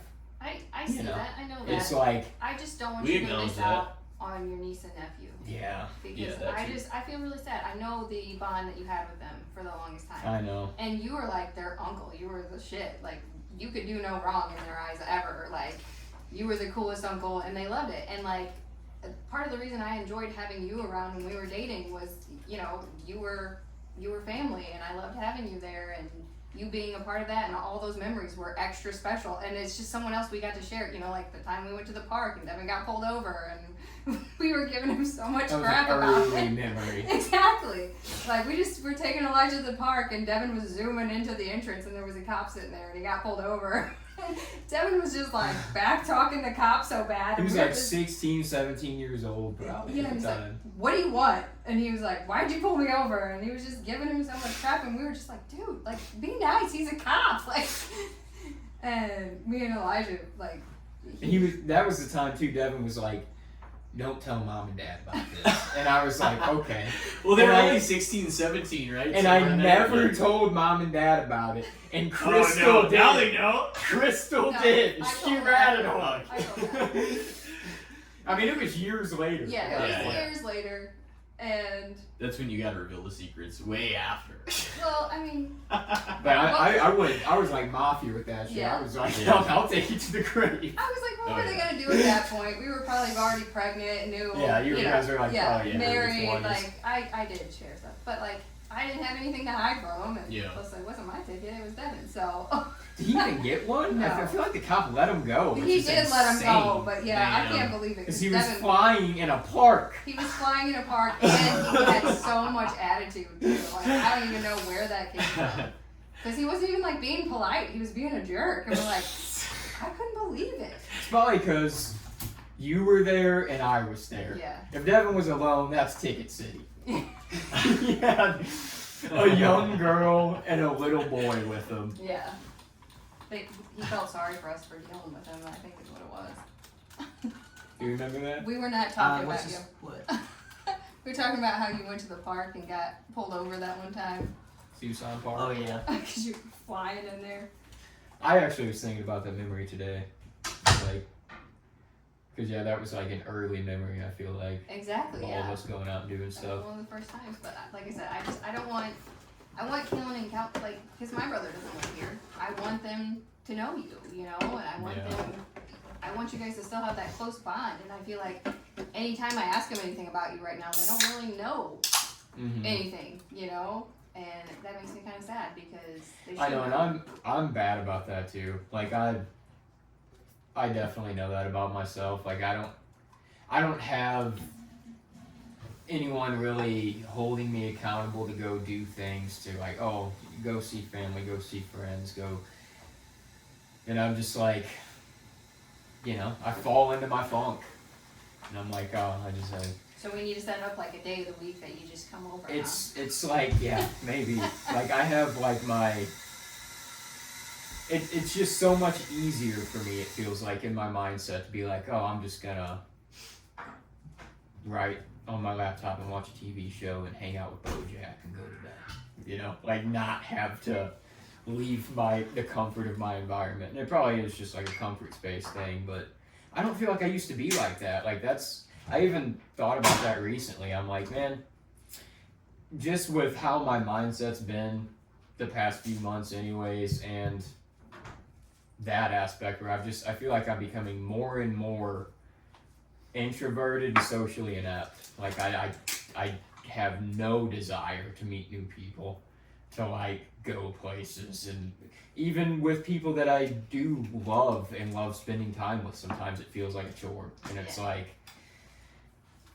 yeah, I feel like, I don't know if that's just an age thing, but I'm like, it kind of worries me, because I'm like, if this is how I feel mentally now about all this, well, how's it going to be when I'm 50? You know? Sometimes you have to, like, for lack of better words, like outsmart your own mind and be like, no, like 100%. I know, you know what I mean? Like that's not what I should be doing, and I know. And I'm not saying like you can't have like that time too, but it's like sometimes you've got to know what your own toxic qualities and traits are, and be able to like advise yourself against them. You know what I agree mean? with that, yeah. I've done that too, where I'm like, something's telling me, to do this because it's comfortable or easier, or I don't have to do anything. But I'm like, it's not. It doesn't mean it's the right choice. You know what I mean? Because we all have our like at times like selfish tendencies where you just revert back into your behavior and you don't give anything else the time of day. But so much of this has occurred to me, and I don't know if it's because. I mean, I wouldn't attribute it exactly to the age or anything, because I've had some of these thoughts like ongoing as the last few years have progressed, but there's just so much more that feels, I would say even I am, and we had this conversation when I came over, but I would probably say I'm closer to, you know, my stepmom, my little sister on that side, like parts of my family now than I for sure was 5 years ago, or you know what I mean? Because for a long time after, like, I was at every family thing, close to my family, whatever, and then I felt like I needed to move away and went to Florida. Probably even before that, but, like, it got so, like, my friends, and we kind of all had that era to a degree, too, is my friends sort of became my family, who I spent an enormous amount of time with over, you know, it was almost like friends, and then I would still go to all the family stuff, but it was kind of the outlier. And like just more recently, it's like it's starting to become where I'm kind of seeing everybody again, because we've all gone through some, you know, there's been some things that have happened and stuff too, and those are the times more than ever, and that's kind of what I'm alluding to also, is that's, if you ever need your people, those are the times you really need them. You know what I mean? When you're going through some real shit. Yeah. And that's been evident to me in 2026 more than in probably a long time. Yeah. You know what I mean? And I mean, I think I do get that too. Like, Yeah. I understand that it's like, you know, you should lean on the people, you know, you can lean on at times of need. But also, You don't want to be a burden. I feel like, one, it's, my problems are a burden, and two, I have safety in my shell. You know what I mean? Yeah. And it's definitely negative in ways, but also I'm like, I mean, I'm not happy doing this. You know what I mean? And I feel like too, part of it is like, especially now, and this might be like a silly thing too, but like Bojack is like my kid, because I've had him for so long and he's been with me since I've been on my own, basically. To where now that he's alone again, I feel for him so bad. And I'm like, I gotta hang out with him. I gotta be around him, like entertain him and be his guy again. And I feel like he's like way more attached to me again because he doesn't have another cat around, that I always feel bad leaving the house, because I'm like, oh man, he's gonna be alone all day today. like Saturday, whenever I was coming down to Mom and Dad's and I went to Ethan's and stuff in the evening, like I knew I was gonna be gone all day, and I backed out, and he was like in the window just watching me, and I'm like, I'm about to just pull back into space. Guilt tripping you. Oh man. What's up, Leo? Speaking of the cats there, I know. He's in frame. he was missing you. I know. He loves coming through this stuff. Missing you now. He loves coming through like when we have the cables and everything. So. Way to rub it in. Just make him feel like crap. I'm sure he's probably missing his food. Is what he's missing. Well, he is a hungry boy. Well, that's what you said. You're like, he man, he lives for his next He really meal. does, dude. It's like, even whenever I make food, like, when we're just chilling on the couch together, like, he'll come up and he'll lay on me and I'll pet him and stuff, and that's nice, but, like, he becomes annoying quick if you have food. It's like, dude, you were so cute a minute ago, and now just get the hell away from me. He loves like singing the songs with his meow. It just goes on and on. He's like, Yeah. It's just like over and over. And you get the food out and he knows he's about to be fed. It's like he sings a song for sure. Yeah. I do that sometimes. Singing for his dinner. Liar, you do not sing ever. That He is his loves love food language. enough, though. Yeah. Fine, you want me to sing the Star Spangled Banner? Fine. The other day, I was asking him, like, because there was a thing on something that asked, like, what is the equivalent for men in a bouquet of flowers, you know, because you always give women flowers. And that was like, definitely food. Definitely when you make or cook me anything, that's my love language. That's what you gotta do. So. I feel like that's like is that kind of a cliche with women too? Like, I know women like flowers, but it's like, I don't know, maybe it's just from a guy's perspective. Like, yeah, I've bought flowers for girls and stuff before too, but it's like, these are just gonna sit on a table for a week and then they're gonna go in the trash. And they're gonna die. Yeah. And I spent $30 on it, you know what I mean? I personally don't like flowers. Really? I don't I think like I them. like flowers. There's, more than I don't know. food. Yes. There's a lot of women that Yeah. I've come across that they're like, they even acknowledge the cliche, but they still absolutely love flowers. I don't like it, but I will take it because I will know I get them. Because it's like an Yeah. easy thing for him to just know about without having to do any figuring. And I feel like that's just like, And it's still all like, right, hey, fine. And I got feel you a like gift, I Exactly. you love still thing. appreciate Exactly, them because you're yes. like, well, this is for me and this is about me. He And- tried. Yeah. It's just the He effort. Exactly. He tried. They just weren't good enough. Exactly. You always said, too, like, even when you guys were dating, you're like, I'm horrible at giving gifts. Oh my gosh. It has not gotten any better. Like, I will say this birthday was better. Didn't we just get a car? Yes, he bought me a car for my birthday. That was the best gift and ever. an office chair. And an office a chair dress. and an outfit. Yes, he did do good, but I mean, Terrible gift. I literally had to set it all up. So, like, I had to push for the car. I had to put all the stuff in the Amazon list that he just got to pick through. It's not like he actually thought. Well, you wanted to make sure it was the right car. That's, I mean, yeah. Well, I mean, the right things. There had to be Some a people certain- are harder to buy for. There, you know? but what I would say is, I mean, I don't know how exactly it went down, but it's like there had to have been a certain degree of influence from you because he had to have known that the gifts he was getting were the right thing that you probably wanted. Well, that's what I'm saying. Like, I You know? just put him in my list, and he picked Yeah. from my list. Yeah. Like, to me, that, I mean, I like him. I picked him out, but, like, it's not effort on his part, which is where, you know, he misses That's the... always been a fault of mine. Yeah. But by the same token, it's like something as important and detrimental as a car. You don't want him to just be like, Well, well, no. I'm gonna go out and make my own decision about what I'm gonna get. No, he was never going to go car shopping Yeah. by himself. Let's just Yeah. face that. That was not. Yeah, honestly. that's a huge purchase decision. I feel like it Yeah. definitely should require. But I mean, input it's from been you 10 anyway. years. We have been a single car family for 10 years. Yeah. Like, that long? Now? 10 years. I have Yeah, not. we- I've been without a car, and he works crazy hours, Mm-hmm.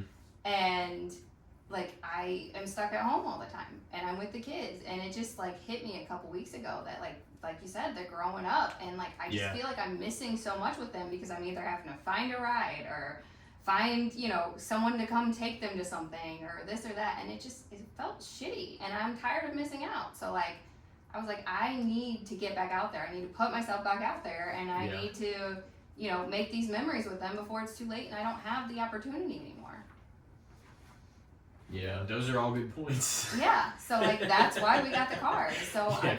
I mean, Yeah. I have anxiety really bad about driving and like even like being out in the world alone. Like Mhm. that's I just don't like to do it. Like I get overwhelmed. Like I took Kaylin to Walmart one day and just her and I being at the store is just so much. And I told him it's because like when he's there, I just look at my list and I can shop and I'm not thinking about all the people around me because Yeah. I feel safe because he's there with me.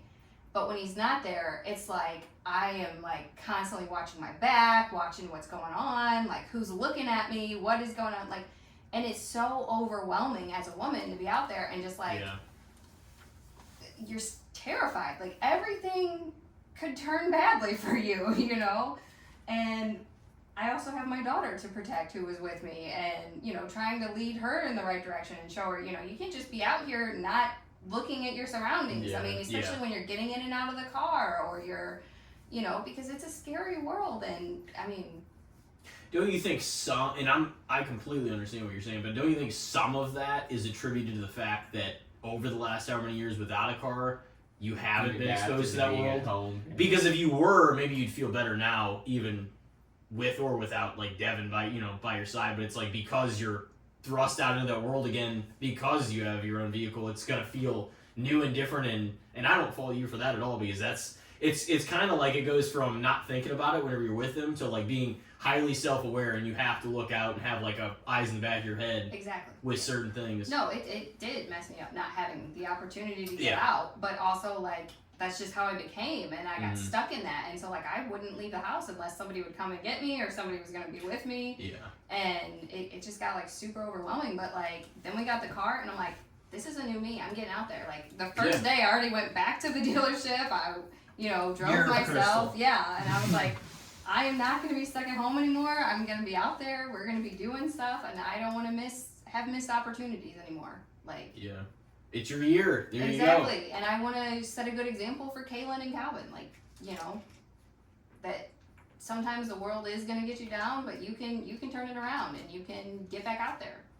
And Yeah. it's Do awesome. things that are uncomfortable. And Do hard things for that are you. hard. Well, I mean, we've all seen that post probably somewhere before, is that all of your growth as a human being happens outside your comfort zone. Yes. Which is exactly that's undeniably the fact. Otherwise, you're living within the same parameters forever. Yes. If you don't grow and you don't extend yourself into things you've never experienced, it ends right there. Yeah. Anytime you're feeling like Yeah.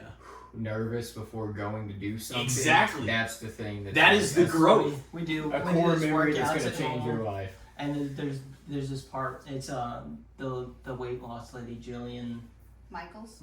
Michaels. Yeah. Yeah. And there's one part where she's like, "I know you feel like you're dying right now, but when you're uncomfortable, that's when change is happening." It's like, I guess that's true. And then he's been using that on the I tell kids it to all the the kids. time. Yeah. Yeah. That's true. No, that's true though. It's just like especially when it's purposeful, but your end goal is for something greater than what you have currently.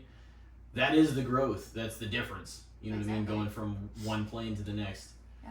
And it's honestly a good thing if you're a little like, as long as it's a calculated. Oh, look, I'm gonna do this. I don't know what's gonna happen next. But like, especially if it's a calculated risk where you're like, we'll see how it goes. But if you don't ever take those moves, you're never gonna move out of that spot. Exactly. You know what I mean? Exactly. And it goes back to the same, like some of these are cliches now because you see so many people post it over and over, but like the same thing as the insanity thing, doing the same thing over and over, expecting a different result. How are you going to see any progress unless you do something you've never done before? Yes. You know? Yeah. And I mean, I get stuck there too because you get a little like, you're like, no, this is kind of what I'm more comfortable in. This is what I'm going to sit in. Well, everybody gets a routine too. But Yes. Regardless of what that is, like I mean, your job or. Devin just made it easy. Like, I mean, his schedule was changing, but like he never let us fall off. Like doctor's appointments or whatever we needed. Like he was able to work around it and make our family. And like, I applaud him so much for helping me through that time because, I mean, it was difficult because we didn't have a second car, but it was also like I couldn't at the time either. Even if we had a car, I don't know that I would have taken the opportunity because I was so in my head about it. mm-hmm. But he just supported me and he did all that he could to be there for me and the kids. And I mean, he's just amazing. There you go, Devin. But yes, now I have a car. So See, he deserves his own flowers. You He need to buy does. him some flowers. I cook him food all the time. Did you see the breakfast I made him the other day? That was my thank you breakfast. Like I Yeah. learn new recipes all the time, and I'm like, what do you think? And I try and spoil him that way. Yeah, that's definitely his love language. Exactly. Heart's in his belly. I keep him Another fed. cliche. It's definitely true. Yeah, but see, that's the thing too, is like you think, especially as a teenager, when you think everything's bullshit and you just want to rebel. But then later you grow up and realize you're like, man, there's a reason why a lot of these sayings are around. Yeah, a lot of Because cliches so are many of true. them are true. Mhm. They wouldn't have stuck around so long if they Yeah, were. it's true. Applicable to today even. Or like stereotypes. Like that's the thing. Like there's like There's a degree of truth in yeah. in every while one while of we're them. being vague here, and that's probably what we should remain, but like there's a reason why every stereotype is around on some level or another. There's a degree of truth in it, and that's indisputable. It wouldn't be around if The reason not. it's a stereotype and not just a Exactly. falsity, you know? Exactly. But yeah, those are good things. Yes. I was gonna say we could take a break right now if you guys are feeling it. Yeah. Sure. I was gonna say we were rolling, so I didn't want to like interrupt that, but if this is a good stopping point for everybody, we can. Yeah. All right. Well, we were gonna take a short break and stay with us. We've got Devin and Crystal Andrews on tonight's podcast, and this is episode 237. We will be right back, ladies and gentlemen. We are now back. And of course, if you're familiar with the segment, it is now time for the good, the bad, and the shits. We'll be rating things on a scale of overrated, underrated, or fair. And who would like to start off? We toss it to them. We know they got their Yeah. topics. True. Who wants to lead it off? Ladies first. Well, you said you had an abundance of topics. We might as well start. Well, with you. because it took me forever to come up with some, but then yeah, I finally, the first one was because of you, actually, kind of. It's the circus.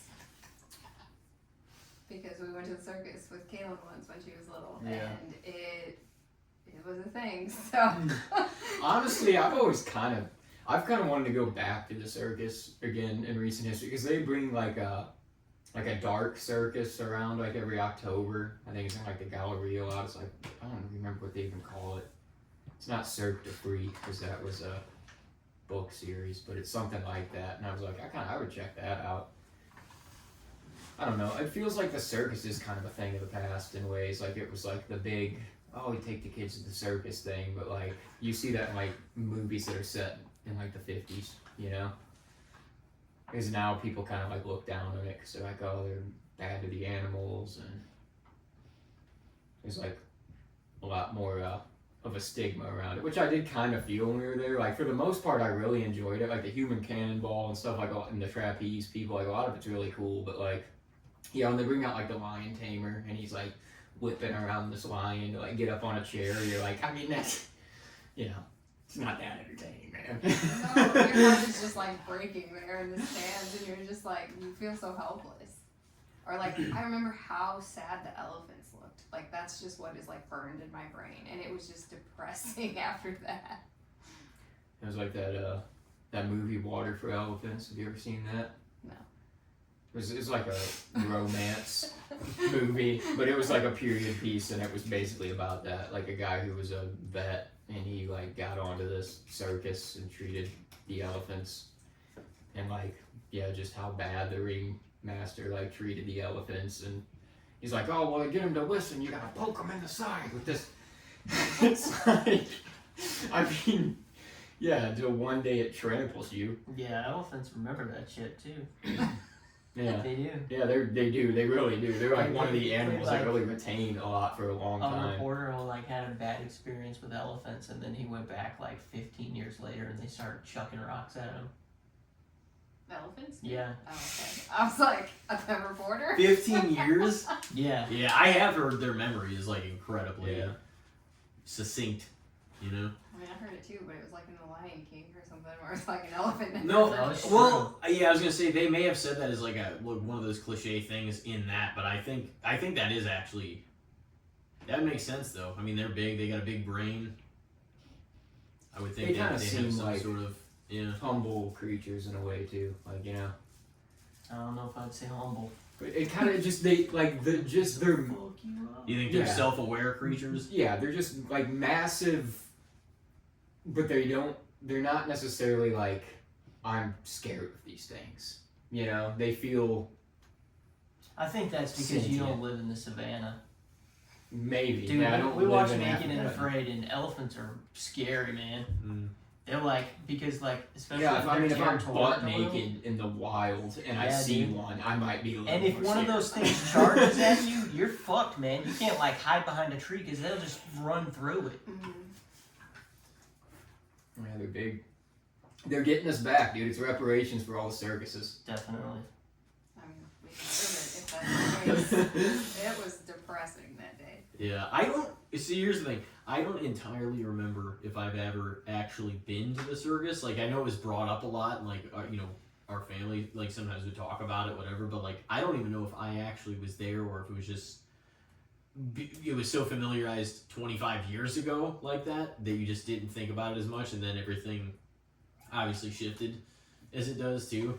And they're like, yeah, this stuff is kind of fucking, it's wild, like that they're, just part of this thing. Like, I mean, I understand it to some extent, like the making it a thing and the spectacle aspect of it, but also you're like, well, I don't know. I mean, is it still as active, the circus, as it used to be? I mean, I don't know. It comes through town like every year. Does it? See, I don't even know any of those facts.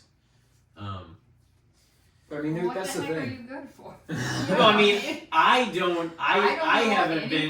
been. No, I don't know. I just don't know if like.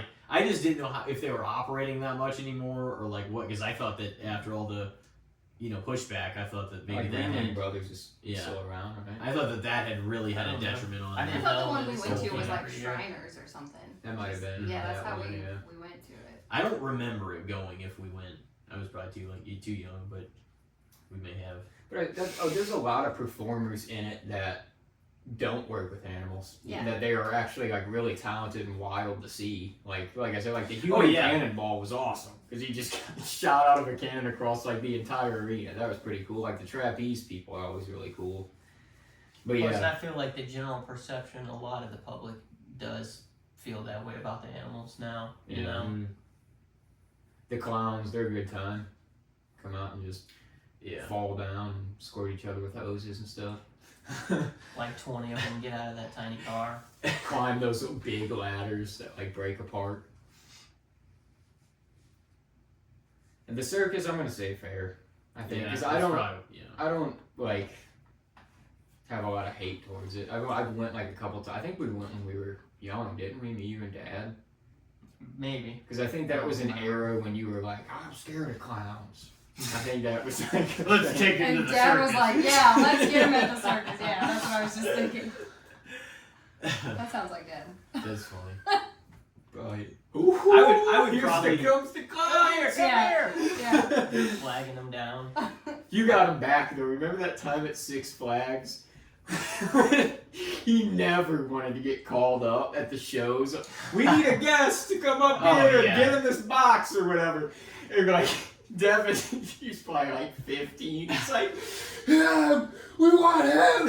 They ended up picking my dad. Oh, He man, was I so don't remember pissed. that. He was pissed. That's awesome. I would probably say fair in the circus though too. It's kind of like a cool idea, but like what you guys are saying too, like the acknowledgement that some of the stuff that would happen with the animals was kind of fucked up, too. It's like I'm sure they do it differently or like have other ways now. I'm sure it's changed on some level if they're still going to be able to operate it, But I don't know. I think there's a place for it, but I think it has its fair criticisms too, at least of the past. Yeah, So that makes sense. It used to be a lot bigger of a thing, like performers from Yeah. all over would Yeah. join up and just ride the rails. what do you think? Yeah, I think with the fact that everybody pretty much acknowledges like the abuse of animals now, it's like I would agree with the public perception fair. All right. You want to go next? Yep. So mine is manicured lawns, or just like lawns in general. So are we talking like Hank Hill, like you got the lines in them, the Yeah, dark and the just light, Just the notion of having a lawn, really. and like really treating it. Keeping up with it. They both live in an apartment. Yeah, I mean I it's still have an opinion. it's What do you funny. guys think of our lawn when you come over? Is it good? I mean, his thing is he's not into the manicured lawn though. No, Yeah, he's yeah. into the wild weeds. He wants to everywhere. let the I wildlife figured- kind of take over the I lawn figured, and yeah. let it do its thing. I mean, you should see. It's just like sunflowers everywhere. Like everywhere you live right now is our house. It's just crazy. Dude, I saw a page that got suggested for me the other day on social media, and it was like lawn guys only or something like that. And I clicked on it because I'm like, you gotta be kidding me. And it was just, I mean, everybody's got their thing, and I have my own niches, so I don't like yuck anybody's yum really. But it was literally just guys posting photos of their yards and being like, yeah, I got people coming over for the 4th this weekend. I tried a new trim out. I got Scott's turf bubble. I'm like, Literally man. the most Hank Hill Yeah, thing. these dudes are just, this is their life, man. Or like when people come over, they're like, check out the lawn. Damn. Well, listen, I've got some facts here to fill the silence. Oh my god. So, and this is coming from the National Turfgrass Research Initiative, who is pushing for lawns. They want more lawns, right? Because that's what they sell. Yeah.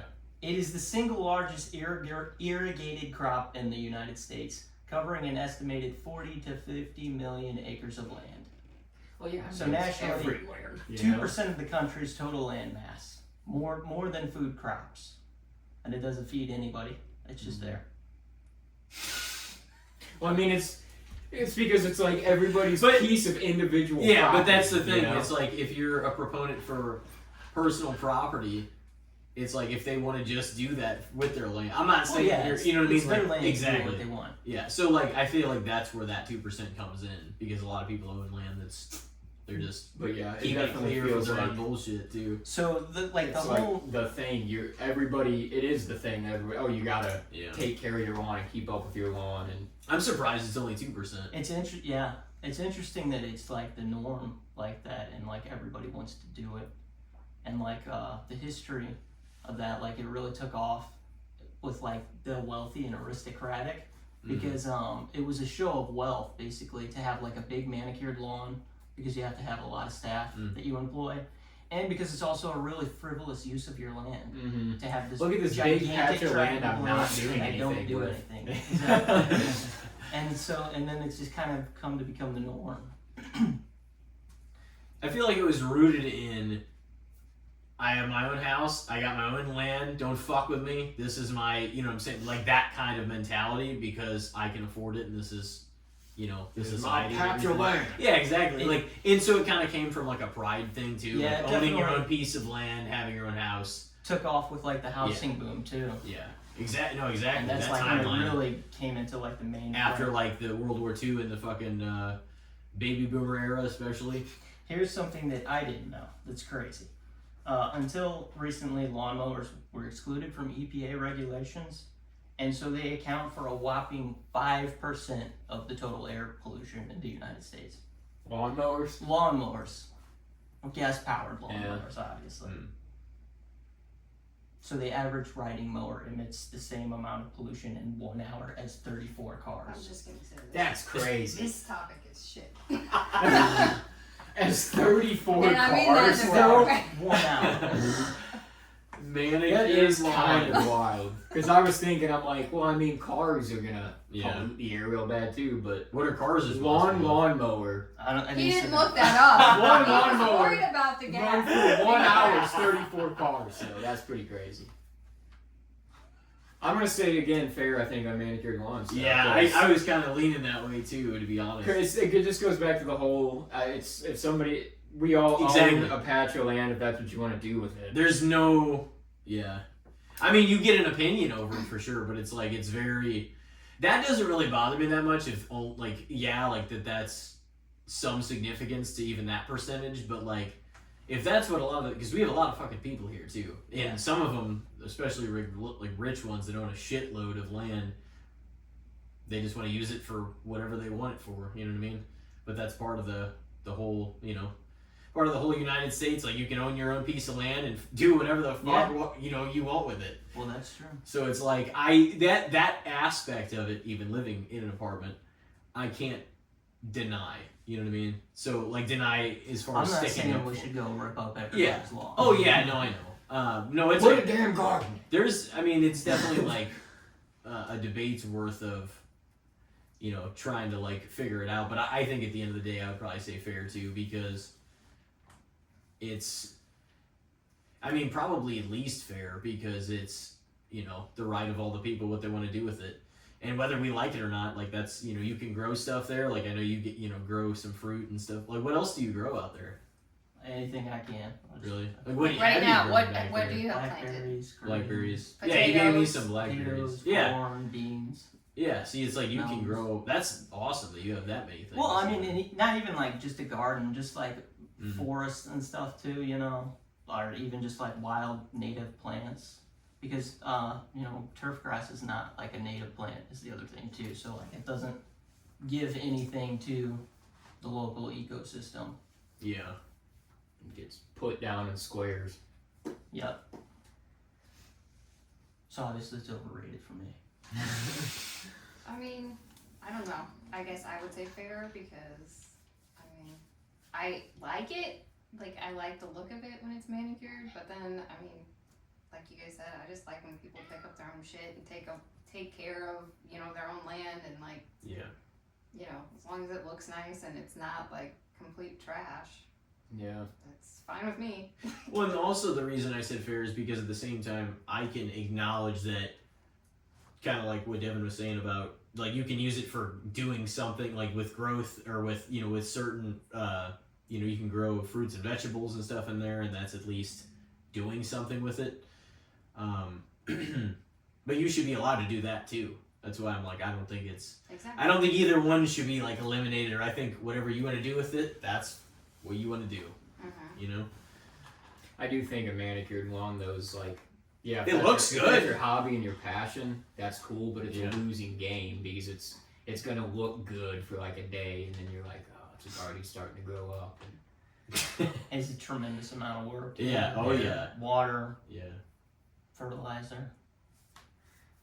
Again, just made me think of the story though of when we had to mow the lawn down in the country, and I think it was just me and Dad down there that time, and he couldn't get the riding mower started, and he was like trying so hard, and Gary somehow like took out the kill switch on it to where like it I don't remember you telling me. like, because usually in riding mowers they'll only go if you're like sitting in the seat because there's weight, but he like took it out to where it would go even if you weren't in the seat, and Dad like couldn't get it to start, and I'm like push mowing, and I'm just like watching him like standing up this thing, like, and he finally gets it to go, and it just flips him over the back of it. He like lands on his Takes shoulder off. and his back, and that lawnmower just took off across the lawn. He's like chasing it across the yard. It just smashed into somebody's camper. Cartoon.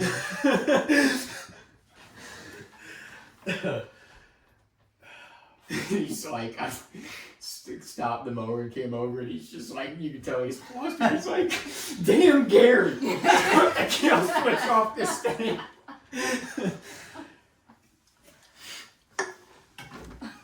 Just trying to imagine him like running after it. That was hilarious. Because he like was kind of banged up from falling down through Yeah. his He got dirt all over his shoulder. And so you don't fall off, and it looks like that scene from The Happening where the person just like lays down from the door. You have yours? Yep. Oh, the one out there.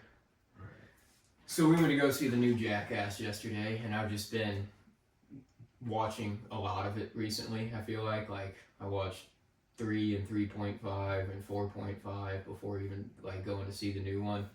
So I've just been kind of living in that world, and I'm like, in a way, they made it an art form of its own, like that style of what they did. But it's definitely a niche. So I would say like just lowbrow humor in general as a topic, like fart jokes, poop jokes, penis jokes, things of that nature. Just lowbrow humor. You just had to bring up some penis jokes while your brother was on. I know what that was for. Thank you. Well, also, yeah, just the nostalgia too of like watching all this Jackass stuff and then like talking about all the old days of it, and like because it's coming to an end and they're all aging out of it. Thank God. It made me think of growing up with him, you know, and like it being on around the house and like watching that first movie with you and Dad probably like way before I should have seen it. And like just that era of time, I'm like, man, in a way I've grown up with them because of you, but like they've been around in my it was kind of sad watching the new movie because Johnny was like kind of getting emotional. He's like, you know, this is it, like we're closing a book on like a major part of all of our lives, and I'm like, man, they've been around like most of my life. You know. But yeah, just lowbrow humor. What do you guys think about it? Because Chris The Pontius world needs too. more dick jokes. Yeah, That's what I mean. And poop jokes. I would say it's underrated. Chris Pontius even said that. I was telling you off air because he gets naked in like every movie. Every chance he gets, his wiener's out. You know. And he was saying in like an interview, he's like, I think like adults just lose that along the way. Like we get too mature and we think that, oh, we can't do this anymore because it's not funny. He's like, little boys had it down immediately. They knew penises were funny. You know, you would pull it and stretch it, flop it around, and it was funny. And he's like, and I'm almost 50 and it's still funny. I mean, I don't have one, so I don't feel like it's as you funny. fart and you poop. That's part of lowbrow humor. No, I do not. I don't do either of those things. We've heard some crystal farts throughout the years. Oh Come my on. gosh, you have not. That is We've certainly smelt them too. Oh my god. That was your brother totally just blaming me. I just took the heat. Crystal can keep up with the big boys. Yeah, man. It's funny. I mean, I support whatever brings people humor. You know, like if it makes you laugh, that helps keep you young, then I support it. So, I mean, I'm not going to, I sound boring, but I think fair just because, I mean, if it's funny to you, great. I want you to laugh. Like, I want you to get joy out of it. And however way you get it, like, do it. Comedy's... Especially if it's not hurting anybody. Exactly. Yeah. Besides all themselves. of them. Yeah. But also, like, would I sit there and want to watch it all the time? No. No. It's just... Comedy's, a very subjective thing. Yeah. You know?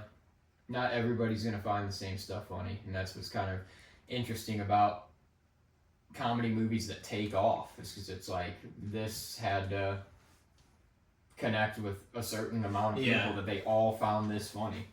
And it had to connect with a certain amount of people at the right moment in time. And like, oh, this is a generation that'll latch onto it. Yeah.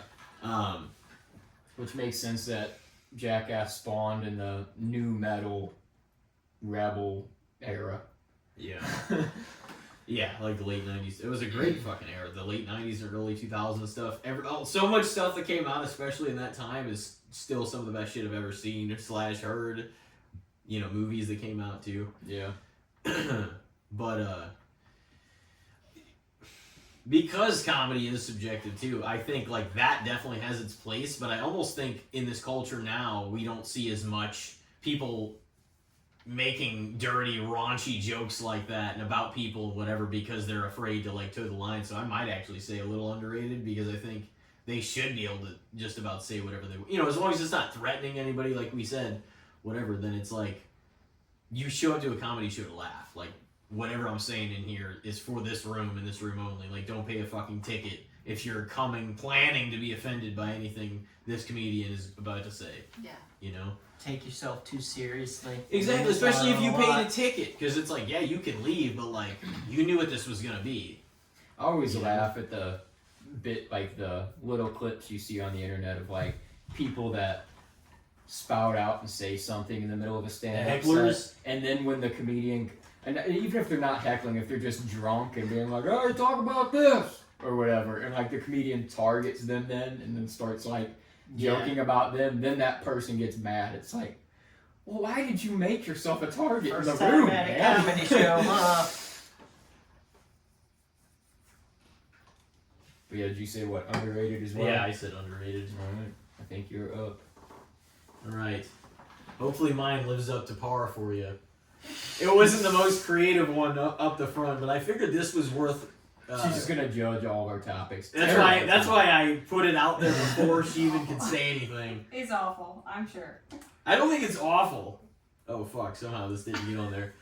It's supposed to be. She had to come on because she's a ray of sunshine for everybody watching. Yeah, he said he wanted to offer my positivity.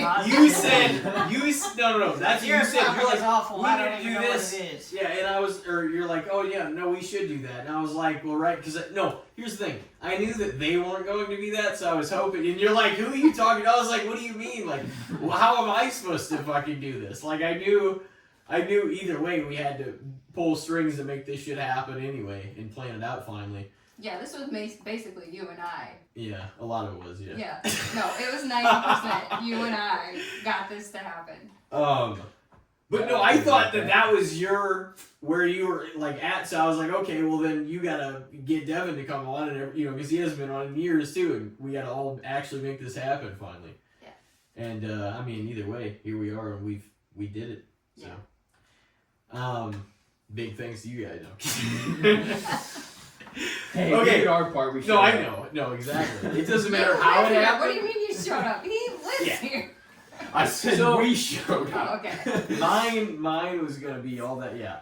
Aside, mine was going to be just because some people think you gotta cook like just, and I'm sure you can cook some good. Like he was just putting your cooking over earlier on and probably off air, too. But so anyway, mine. Some people think you gotta like make just an elegant meal, whatever. You gotta put it in the oven. You gotta do a bunch of stuff, like whatever. My thing was because sometimes I'll resort to like using the air fryer. Because it's just easier, quicker, and it fucking makes whatever you want it to make within a certain amount of time. What do you think about like air fryer dinners, basically? Like you're cooking that way. Like some people are like, oh, that's quick, easy bullshit. You gotta put some work in, get on the stove and do, stir a bunch of shit up, and like also put stuff in the oven. Like you gotta go about it in a more nuanced way. They're saying. And the microwave and the air fryer, it's just some bullshit. Air fryer. Yeah, so like if you make because I feel like everyone has done it before. That's what the air fryer is for. It's to make it easy. And I don't always make dinner in there. Like I'll buy different stuff or like make certain stuff. But like sometimes warm something up real quick. It's. Well, and you're helps. just one person too. No, exactly. And why am I gonna cook 6 sides and a main thing and fucking everything? I don't know what that was. Making a little drink. But like,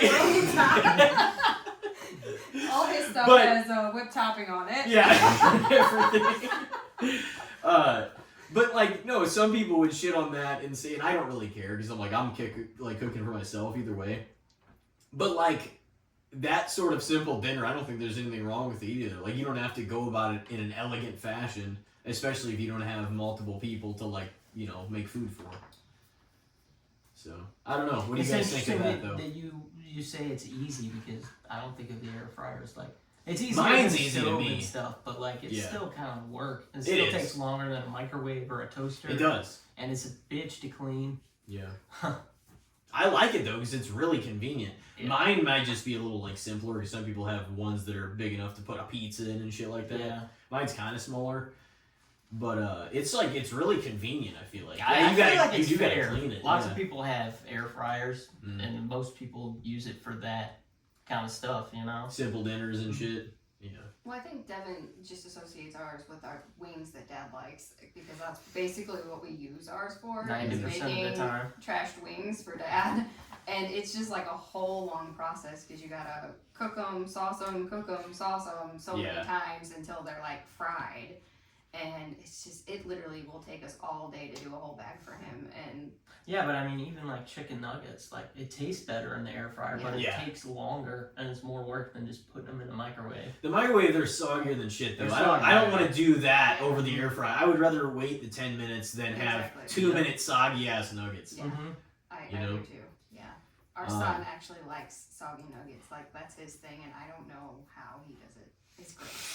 Probably just in his head, since he's probably done that way forever. He It's doesn't just like anything like burnt at all. No. Like even food that's supposed to have char on it, he'll be like, I'm That's not burnt. eating that. Yeah, he'll pick That's off burnt. all the brown. I wouldn't eat like the McDonald's burnt fries for the longest time. Like I don't know why. Like for when I was a kid at least, I didn't want. Yeah, he definitely will. Yeah.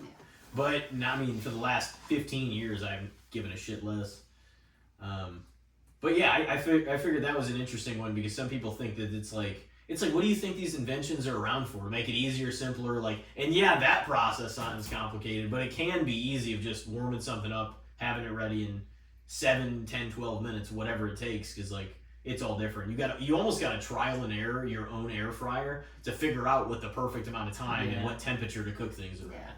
I just always cook it on the highest level, and then I figure out how little time I need because to me that's the most worth It's it. like the outside is nice and Yeah. crisp, the inside is ice cold. No, Just it's how not I like- like it. It's not like that. It's like trying to cook a hot pot.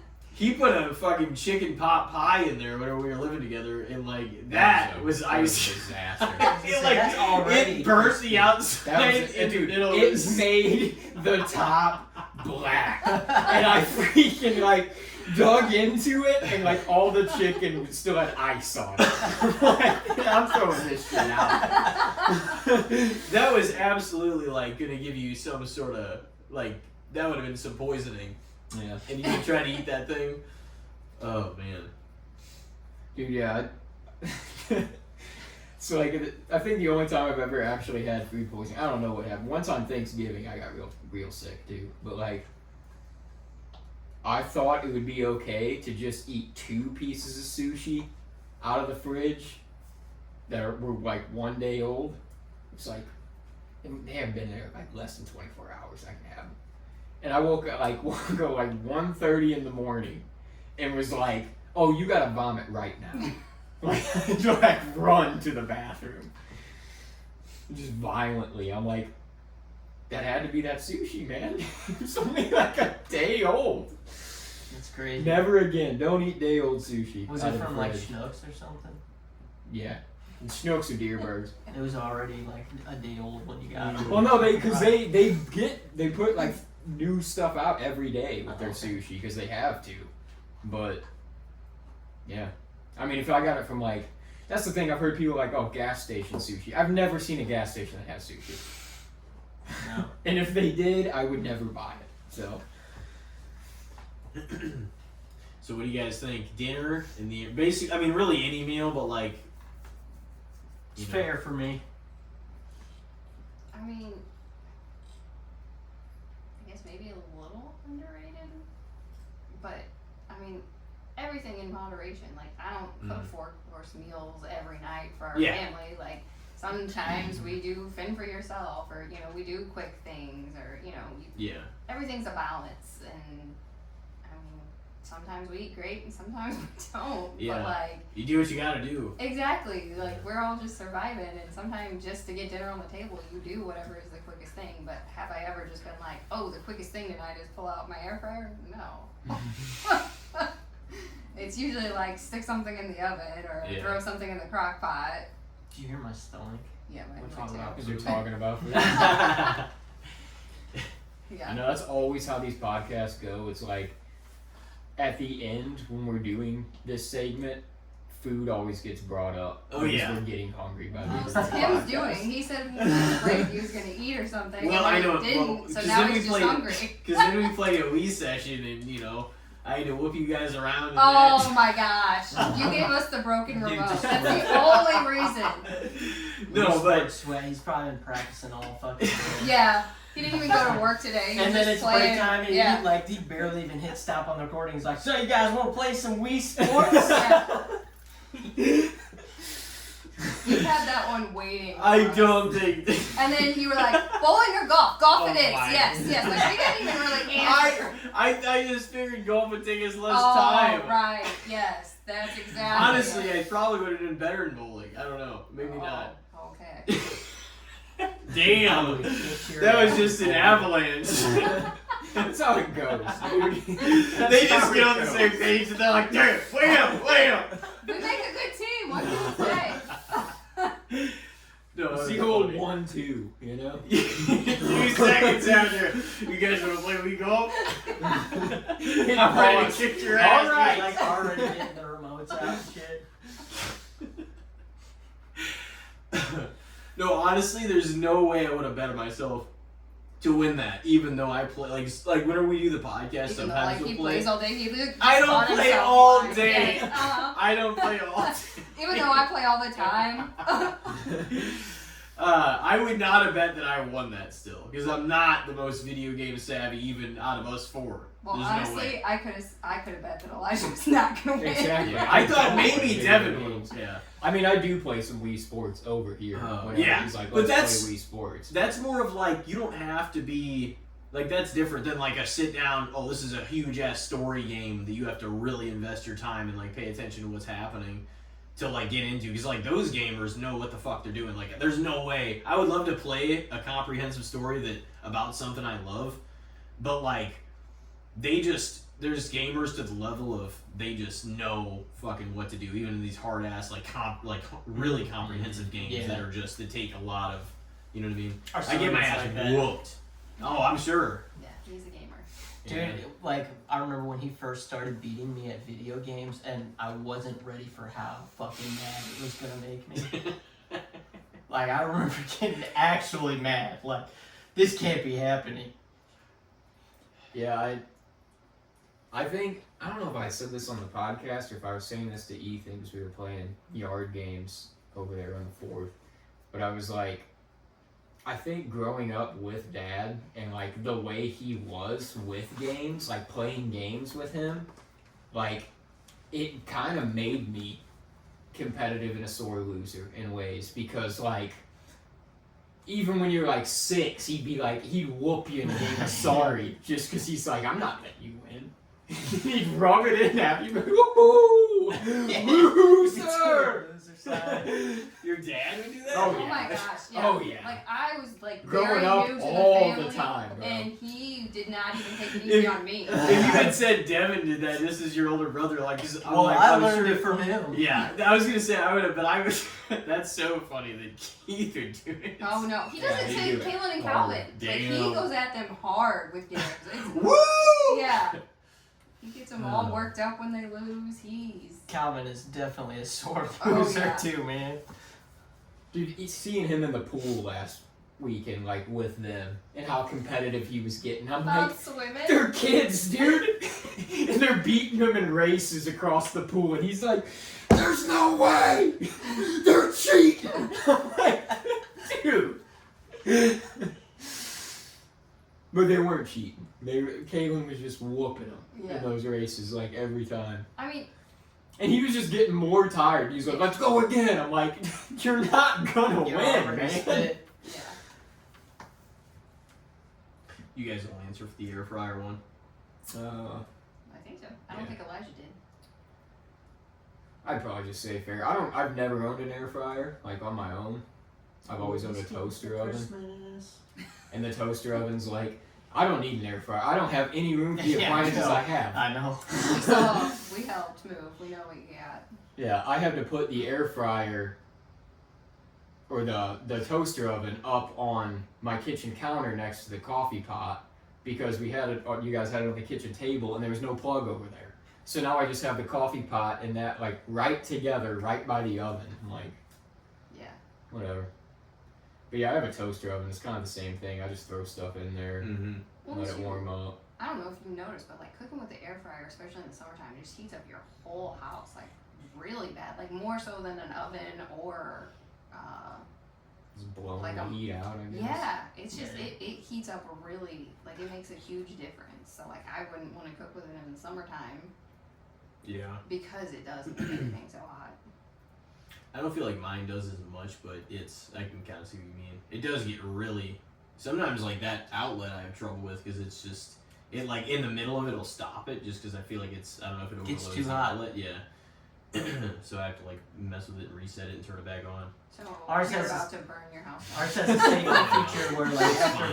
after 20 minutes it won't turn back on for like 5 minutes, but we found a way to get around that. Is just continuously add time. Yeah, you don't let it go off.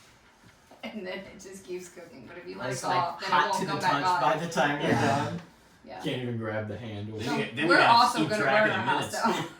Yes. So that's what I'm starting to figure Yeah. out. Is everybody that owns an air fryer is eventually going to burn their house down. Yeah, maybe it is, but it's a little overrated. That's like the number one thing that they've like the last probably 8 years they've pushed in like on Black Friday deals. They're like the Black Friday all the deals and shit like that. They're like, oh, air fryers are marked down. It's like the same thing as the big screen now. Everybody has one because you guys have sold them as like the premier Black Friday, percentage off item for like the last fucking decade.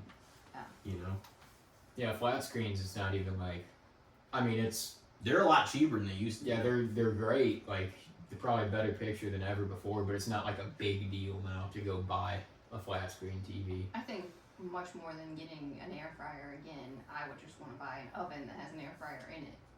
And then just, that seems better. They make those? Yeah, your parents have one. It's in it? Yeah. It's an air fryer oven, and it's supposed to like help crispy the food as it cooks. Oh, okay. I was thinking like an attachment that was like you have the oven, but you also have an air fryer. No, it's like an air fryer oven. They make those now, but like I would rather do that than just have an. Well, Is I don't that know, I what, wouldn't is get that mom what a and dad's. convection oven is? No, No, it's different. I think so. It's mom and dad's oven. Seal's already broken on it, so maybe don't get an air fryer oven. Maybe they crack. Yeah. Well, maybe not that brand. We'll look into a different one. All right, who's up? I think Crystal's up again. Again? All right, you guys ready to eat mine alive now? I have smart home devices like an Amazon Echo or Google Nest or whatever. Or like an Alexa or something like Yeah. that? Well, I mean those are kind of built-in things, but Yeah. It's just the thing that you can be like, "Hey Siri," in your house, right? yeah. And they're like, You can ask it questions. You can it tells you the weather. You can shop on It's like a robot yeah. assistant right in your home. It's like, are you cool with Jeff Bezos spying on you Exactly, for that's the what I'm like. convenience? Even though it's like, I'm sure a lot of these companies have better things to do than to watch me sit on my couch and eat chips. You can You turn know? the camera off. They don't always have to watch it. But like, We'll just say you at can the same turn time, the you camera have that stigma in your head where you're like, Well, I it's don't got know if I wanna it. get It's this got like little- a little thing that comes across ours that literally blocks the camera. Mm. It like comes across. There's another camera, a little one you inside can't your see TV somewhere. and talks to your TV. I think that the smart houses are cool where like you can, and then you can control your lights and like turn on the music and shit. It is cool. I mean, yeah, it's really convenient. It's neat, but On principle, I have to say it's overrated. You have one? We Yeah, have we one, have and one. we hate it. It constantly like we don't even say its name, and Then it'll why start do talking we, why to do we us. still have it? I don't know. I know I hate it, but I mean, if you hate it too, we should go home and unplug it. Well, that's what I Sorry, use to like check in on the dog and stuff. I mean, it has its advantages, but I don't. Like the other day, it was like Calvin asked it a question, and it was like, "Who is this talking?" And it wanted to recognize his voice. Yeah, and, he's like asking for his name and shit. Yeah, and we're like, "No, don't say it. Go, leave it alone." Like it was just really Like, creepy. It's gonna create a profile of Calvin with like voice recognition. Mhm. And it's like, dude, We didn't sign up for that. Like, Yeah. That's then your voice is gonna be out on the internet. Well, that's- saying that's stuff why you I- never said. yeah. whenever we had our place, I unplugged mine Months because like, later. it would just start talking randomly in the middle of, when we were Mhm. maybe when we were doing a podcast, Yeah. Oh, so and you like did have eventually, one. yeah. Well, my mom got it for me for Okay. like Christmas or something.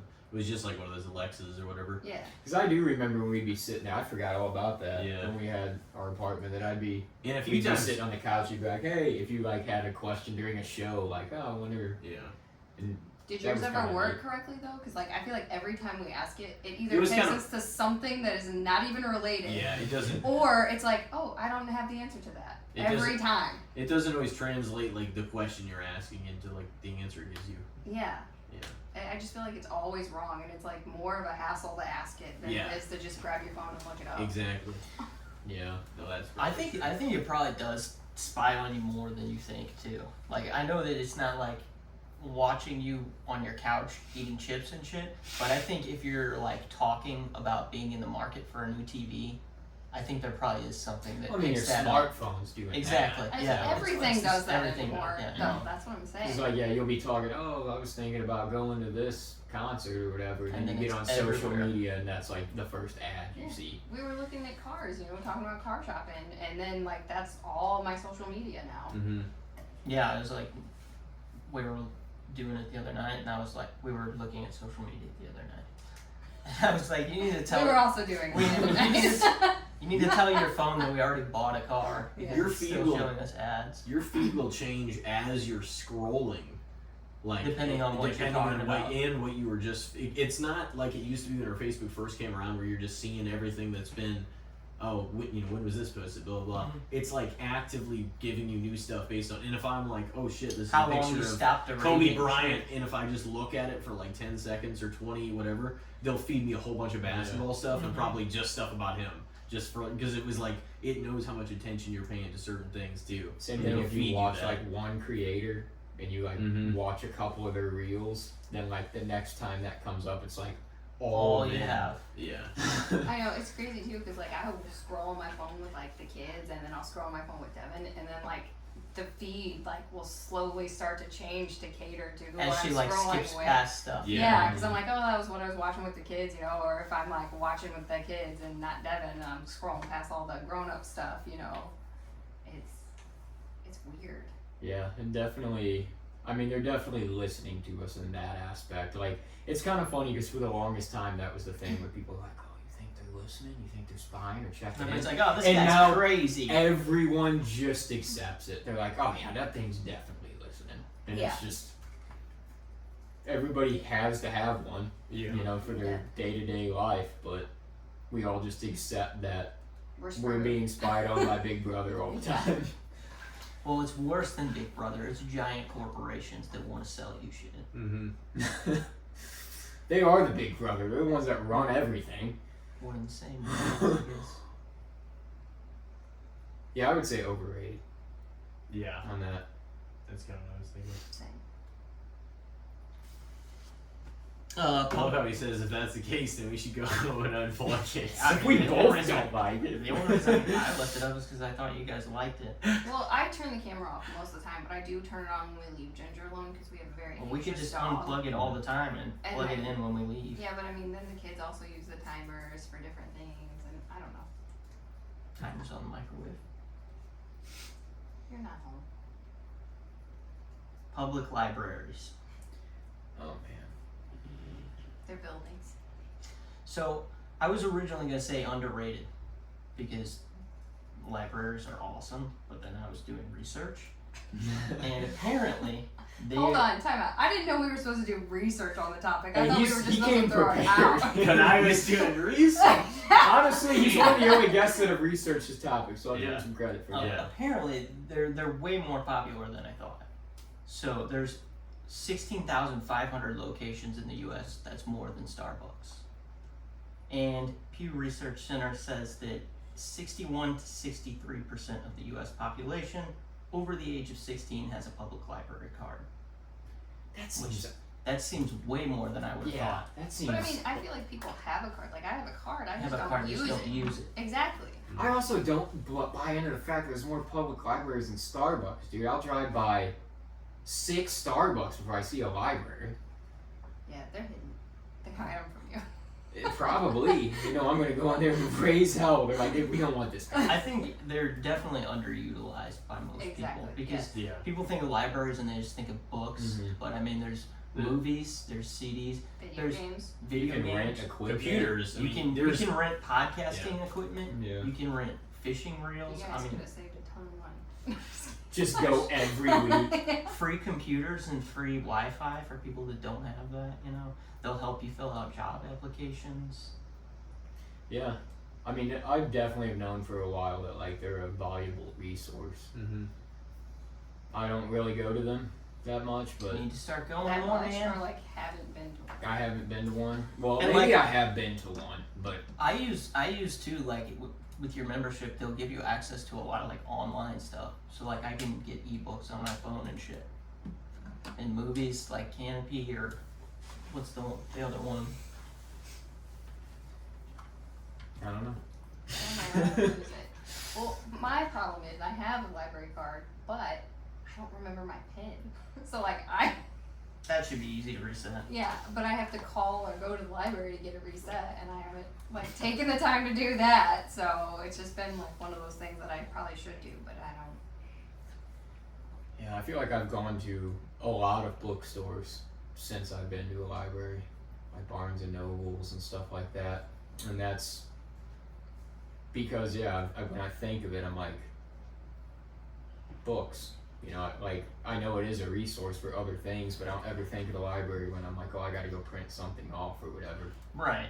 Even though it would probably be a good resource to use, but. You can also just come and visit us. We can help you. Yeah, that's the thing. My family owns printers. So Exactly. Like. Owns printers. I own a lot of movies, and stuff to play them on, You could own and even I own more books. if you Yeah, but it check would, them out from the yeah. library and it then. would give them back. You'd save so much money. Yeah, but I don't know. It's something about having a collection of physical media. Yeah. that I like and then too. you have to move 19,000 times and Yeah. a The collection giant that- stack of books that your brother packs in this huge box that we can't even pick up. Yeah, he packed that box. Yeah, I said it know. was heavy, and I said right heavy on it. I just told everybody that, but that one's heavy. Devin did that.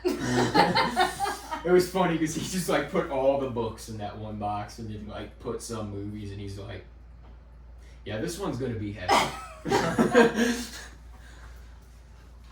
But yeah, the library I would still say underrated. Mhm. I think for that.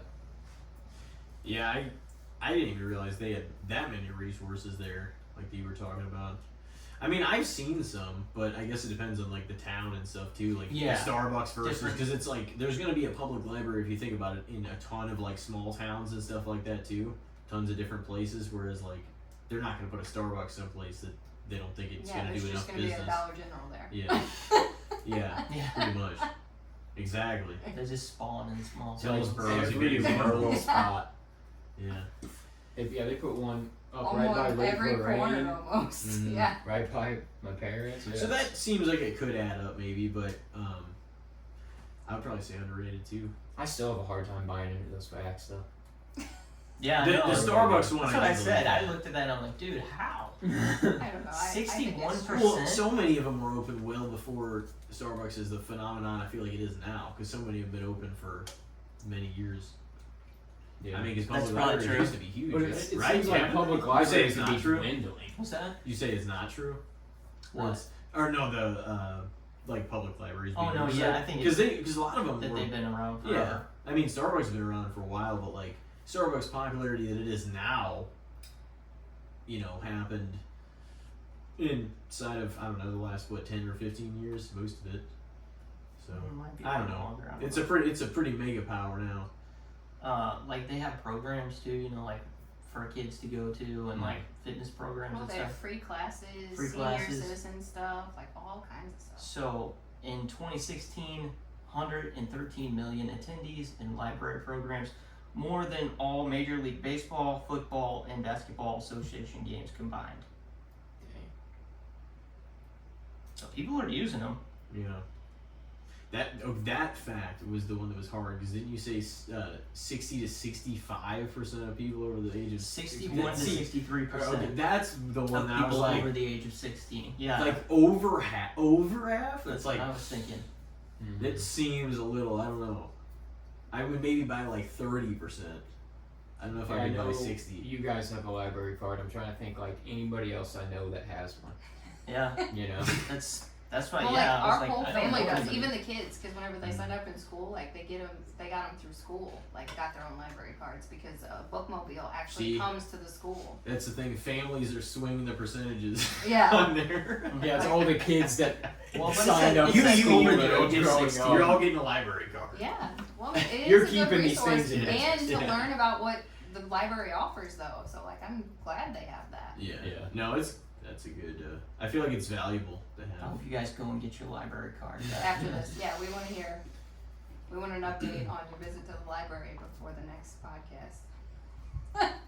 They'll help you with your resume. Shit like Did you that. guys do yours? Oh, yeah, well, did we all answer for public libraries? You two said Yeah, underrated. Okay. I said they're underrated. No. Okay. Elijah, you up? Yeah, I think so. Great. You don't want more penis jokes, dude? No, I don't. I don't want to talk about penises. This one, just kind of like random but fun, because I feel like you used to be like, I remember multiple times whenever I'd just be hanging out with like you and Adam, and you guys would start diving into like conspiracy theories and stuff like that. So I guess just that in general, just what do you think about diving into conspiracies? Because I think it can be fun and kind of like, oh, what if, you know, but also it can F people up if Yeah. they go way too far down the rabbit hole and then nothing's real Yeah. and everything's, they're lying to us, and it's just like, And there's like some conspiracy theories are fun. They're like, oh, what if this person's actually, what if they're still alive? What if this person actually is this person and stuff like that? But then there's some that are just like downright depressing. Sometimes that you're like, what if that is the truth? You know, Still like talking about it is fun. The discussions are always fun. It just the thing is too is only a fool would go down the rabbit hole and be like and believe all of them. You know what I mean? Because like there's so many things that we have been lied to about that later have proven true, and then of course the news doesn't really report that, even when they were found out like that they were full of shit and something else. You know, there's been some that actually have. I feel like that people acknowledge now weren't completely full of shit, but there's some where it's just like that people really believe. Like there is still people, not to go down this like rabbit hole, I guess either, but there's still people that I've talked to that still don't believe in any way that we've ever went to space. Yeah. You know, like There's still people that think the Earth is flat. Mm-hmm. yeah, I'm like, oh boy, like I don't understand that you one, 'cause don't I'm like, think- why? Why would they hide this? You don't think What is the conspiracy It here? would have to be a massive conspiracy in And for itself. what? In itself, that the Earth wasn't round for this to be. Yeah, for every piece of information. How would every single piece of info all over the place be unanimous in that? Even Why people would that you be willing to die on that hill? Is the Yeah. thing. Like, what does that change in your life? Like, there's still, but it's also like you don't think anybody's ever been to space still. That's insane. Yeah. So that would mean every rocket takeoff, every like space shuttle, like that. It's like that. So they all were full of shit whenever they launched their mission. It's like that. None of that footage was real. I don't think that's. it's all Hollywood, dude. They filmed it all in studio lots. I don't believe that either.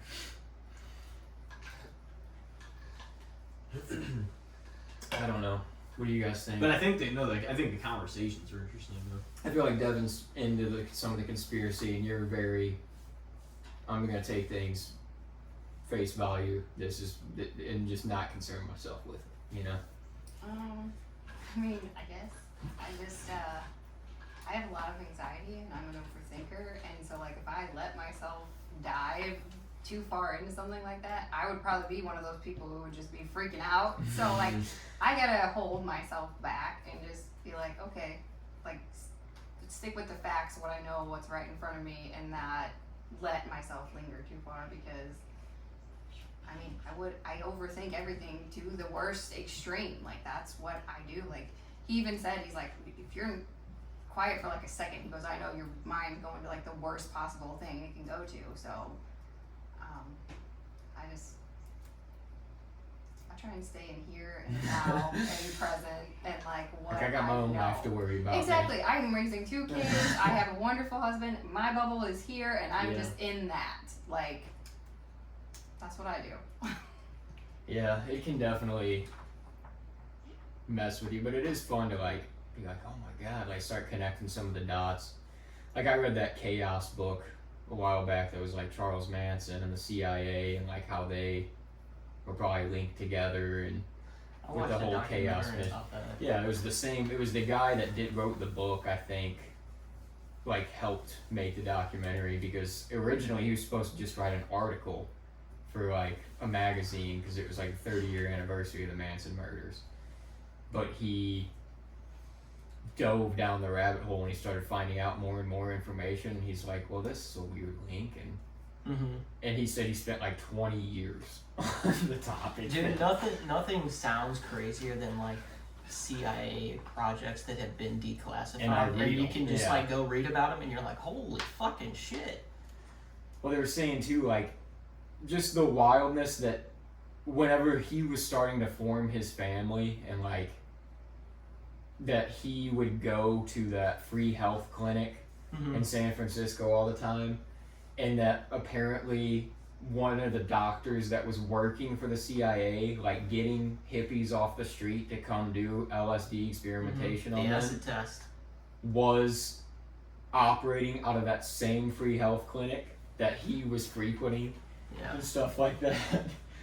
It's just like, and the fact that he broke his parole like immediately, and his parole officer was still giving him like just perfect reports, and yeah, it was just like there were so many things that could have stopped him before what ended up happening, but it almost feels like the CIA was like, let's see how far he can take this, if he can really convince a whole group of people to do whatever he says.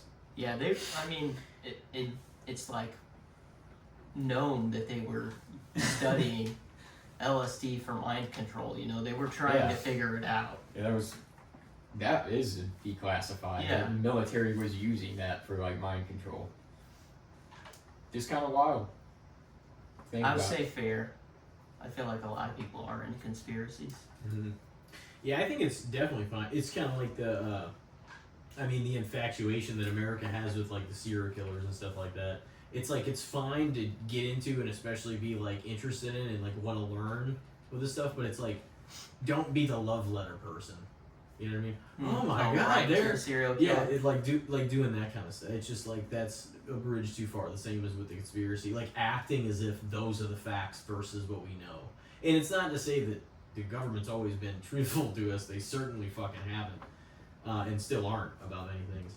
But it's like, it's kind of like what you're saying. It's like if you let your mind drift that far, you're gonna lose what the facts actually are. Mm-hmm. You know what I mean? If you start to believe everything that's the alt opinion to like what actually, was given information to us, I guess I would say. Like when some of these things broke or when these events happened. So I don't think that's like, don't just believe everything you hear, but there's like a balance between that and believing just the craziest shit also. Yes. You know what I mean? Because at the same time, that's what I always remind myself is, I'm like, even if a few of these are true and some of them might be, there's no way all of them are. Yeah. You know what I mean? There's no way we were like, I'm sure we've been lied to a lot, but on some level, common sense has got to win out. You know what I mean? Yeah. And some of these things just don't make sense either. Well, because it's like sometimes reality is like way more boring than. Yeah, people always want to believe there's another part of the story or there's something else. Well, there's a deeper meaning. Yeah. So that's where their mind drifts off to, I guess. But I would probably say fair. You said fair. All right, you are up. All right. Yeah, I wasn't adequately prepared you for my second one. You didn't do your homework. One. This No. is bull. I did my homework enough. You didn't even do the research. Sometimes I just throw something out there impromptu, and it delivers. But now there's a high bar set because now you're gonna judge the fuck out of it. And she's like the judge. She's ready. She's got her scorecard. She's been trying to just chop us up all night. Yeah. I mean, I'm not even saying mine were great. I had to come up with some, but No, honestly, because we could kind of branch off that into now and what's actually happening, and not to sound like a broken record because these conversations are happening all over the place. But to bring AI back into it, and it's inevitable replacing human beings for a lot of these jobs. I mean, what do you guys think of that aspect of it? Once we started on this, I know. Once we started on this, though, it's very hard to turn back. So it's but the fact that that's happening, how can that be good without replacement jobs for a lot of the people that are going to lose jobs due to AI? What was it, GMC or so this Chrysler? Can be a nuanced conversation about it, but they laid off 10,000 employees for 50 robots recently. Probably. The GMC plant. Yeah, I mean it's already happening. It sucks because I love technological advances and stuff, and I think AI really has the potential to be a boon for humanity, but it's not used in a way that it will be. I mean, it could be. We could be using AI to do dangerous jobs that people don't want to do, or really boring, monotonous jobs that people don't want to do. We could be using AI to cut down on hours for people, and then provide a universal basic income so that they can have more free time. AI could do all of that, but it's not used. It's being used to generate more money for giant corporations, and as is usually the case, I think the common man is just kind of getting the shaft on it. Yeah. planting more data centers in rural towns, Mhm. Yeah, killing them off with whatever that's radiating and using up all the water.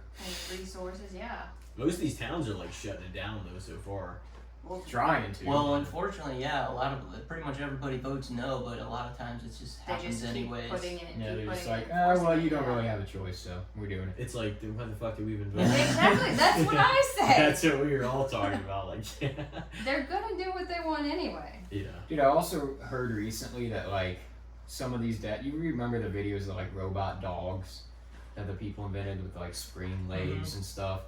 Apparently, like, some company recently bought the patent to those, and they're going to use them as, like, guard dogs for certain data centers that they own. So there's going to be, like, AI, like, robot guard dogs to data centers. I'm like, dude, we're falling into a dystopia. Black Mirror episode. That's crazy. See, that's the danger of it, and I'm like, I don't think we're gonna get to the point where, you know, the jobs are gonna be lost or like equatable to what is gonna be there for these people, because like I've already heard like a whole bunch of people getting severance packages for like their jobs that they've been losing. Well, and shit Brendan, like that. that was just on. Brendan, happened yeah, to he him. said that, yeah, and they had to like let go of a whole bunch of people, and I'm like, so it's like but it's like, what is there for somebody that's in that position? It's like, you know, you You're lost your obsolete job now. and you have this money, but it's also like, well, eventually I'm still gonna have to fucking work anyway. Yeah. So like,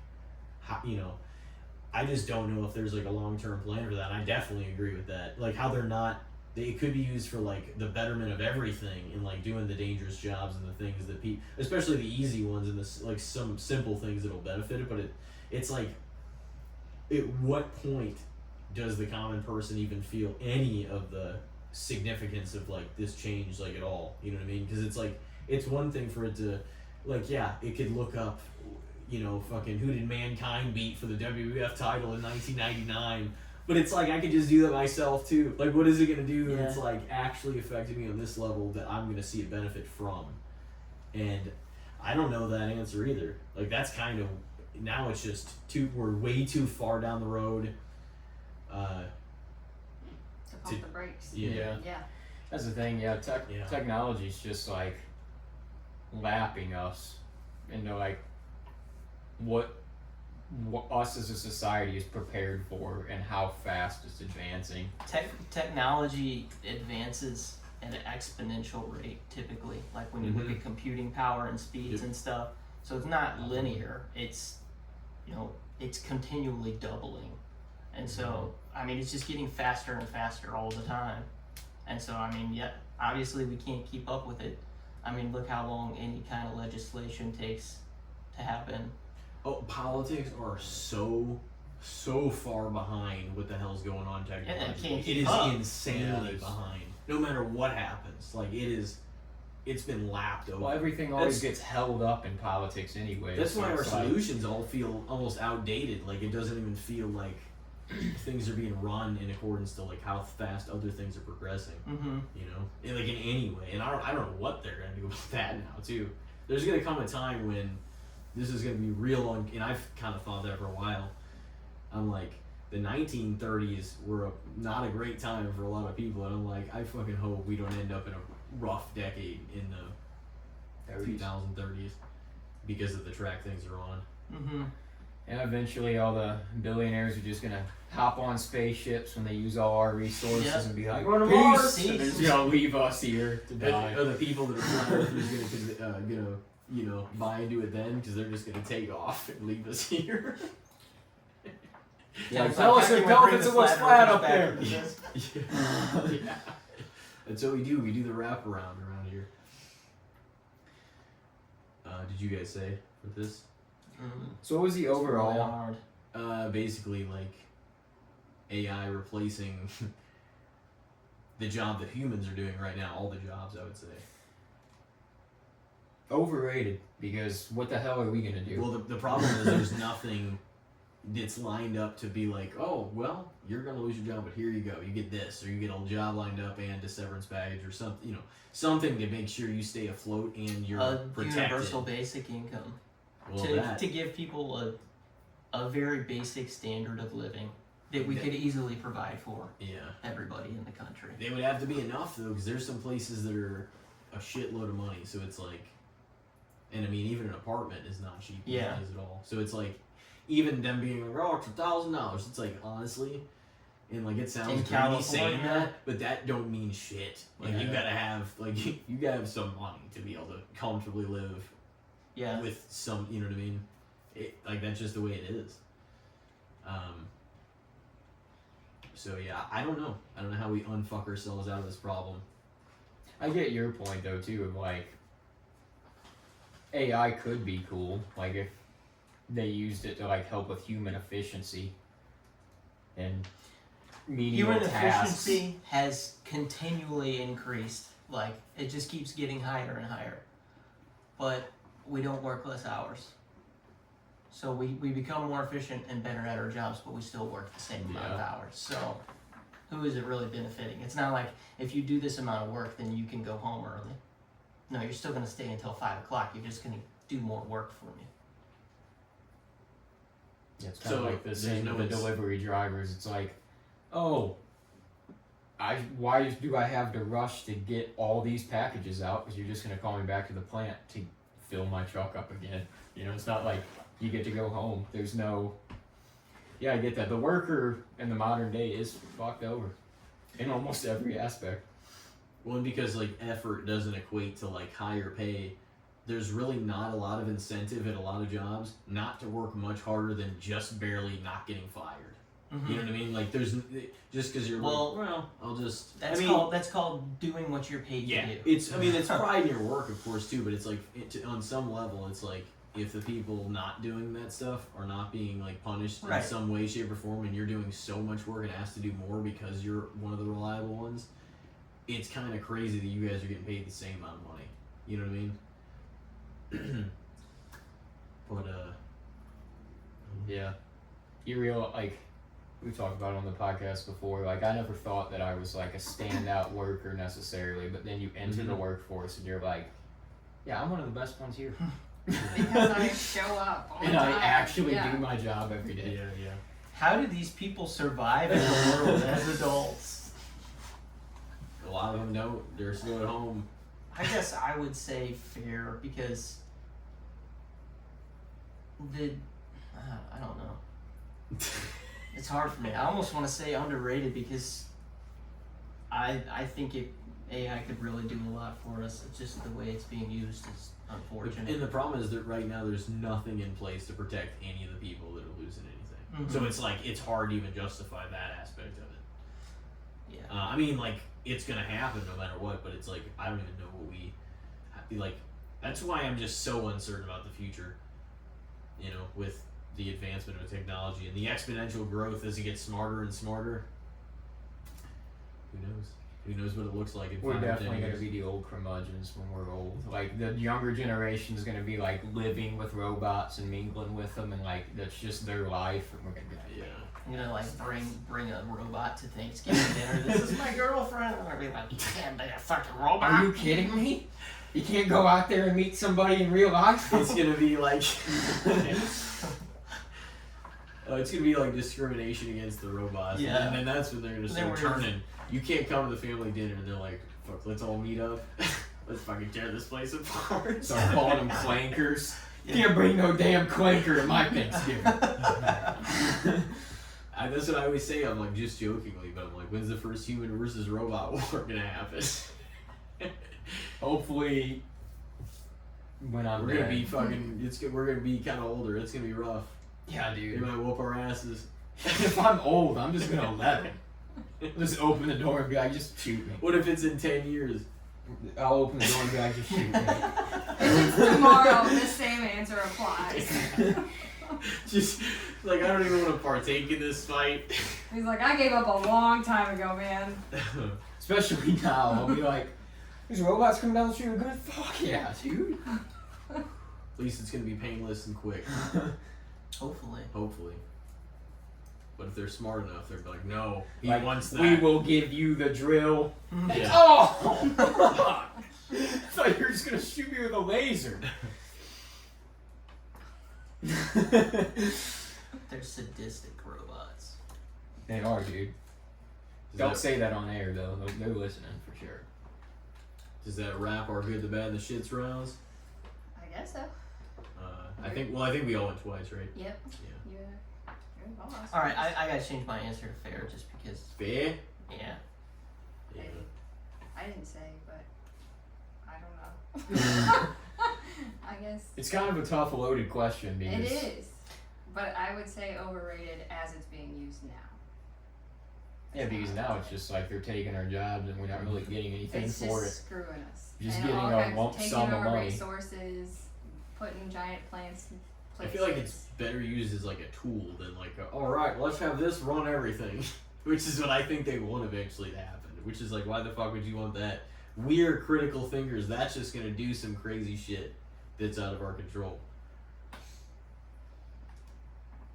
Humanity's imperfect, but I think I still trust it over whatever the fuck the machine's gonna do to everybody. I'm getting scared talking about this. Like, you guys are all gonna get hunted down, and I say thank you to my Alexa at home, and I'm Well, I do we it. always treated I it tell her nice. shut up. Yeah. Say nobody asked. I me. don't want it And to then I come and unplugged her. attack me.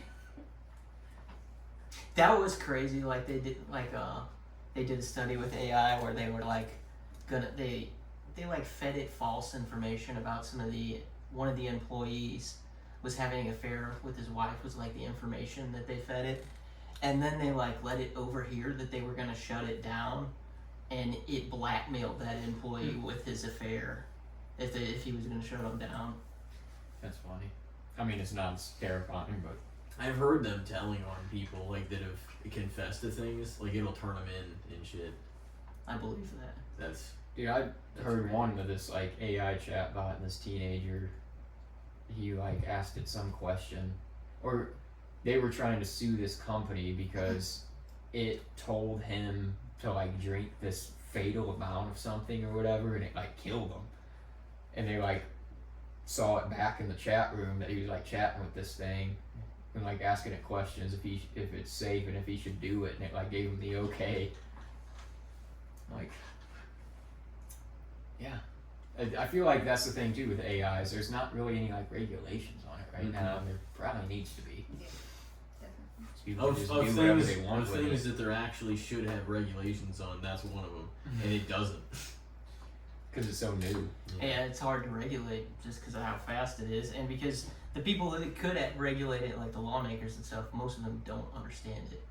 No, and They're they're all way behind. By the dinosaurs. time Yeah. they pass anything, like it's not going to be relevant. They still need help like getting on the internet on their laptop. They at need their help desk. not shitting. You would it. have to change the bill like every day. Yeah. Every like 2 hours. Well, I think it's getting to be that time. Yeah. Right? Thank you guys for coming on. Yeah. Thanks for For having us. finally having me. Me and my beautiful, amazing wife. Thank you guys for coming back. It's been awesome. It was a fun one. Yeah. Yeah. It was seamless. I feel like we if time wasn't a factor, we definitely could have gone like another while. Yeah. So. You're not that bad. Oh no. No, we got it handled. I was impressed because when we were talking the other day, like you were just like jumping ship so quick. Like you did really good this time. Like we were able to stay on topics and actually like discuss it. With jumping ship on what? When we were just out back talking Oh, at our house the yeah, other day, it was I just hadn't like seen you guys in like freaking years. There's a lot to catch us up on. Oh yeah. Yeah, But so I mean- that was a low, and especially like during a time like now, it's all like, there's no way I was gonna jump all around because I'm like I gotta reference this, but I also gotta let you know what the hell's going on right now.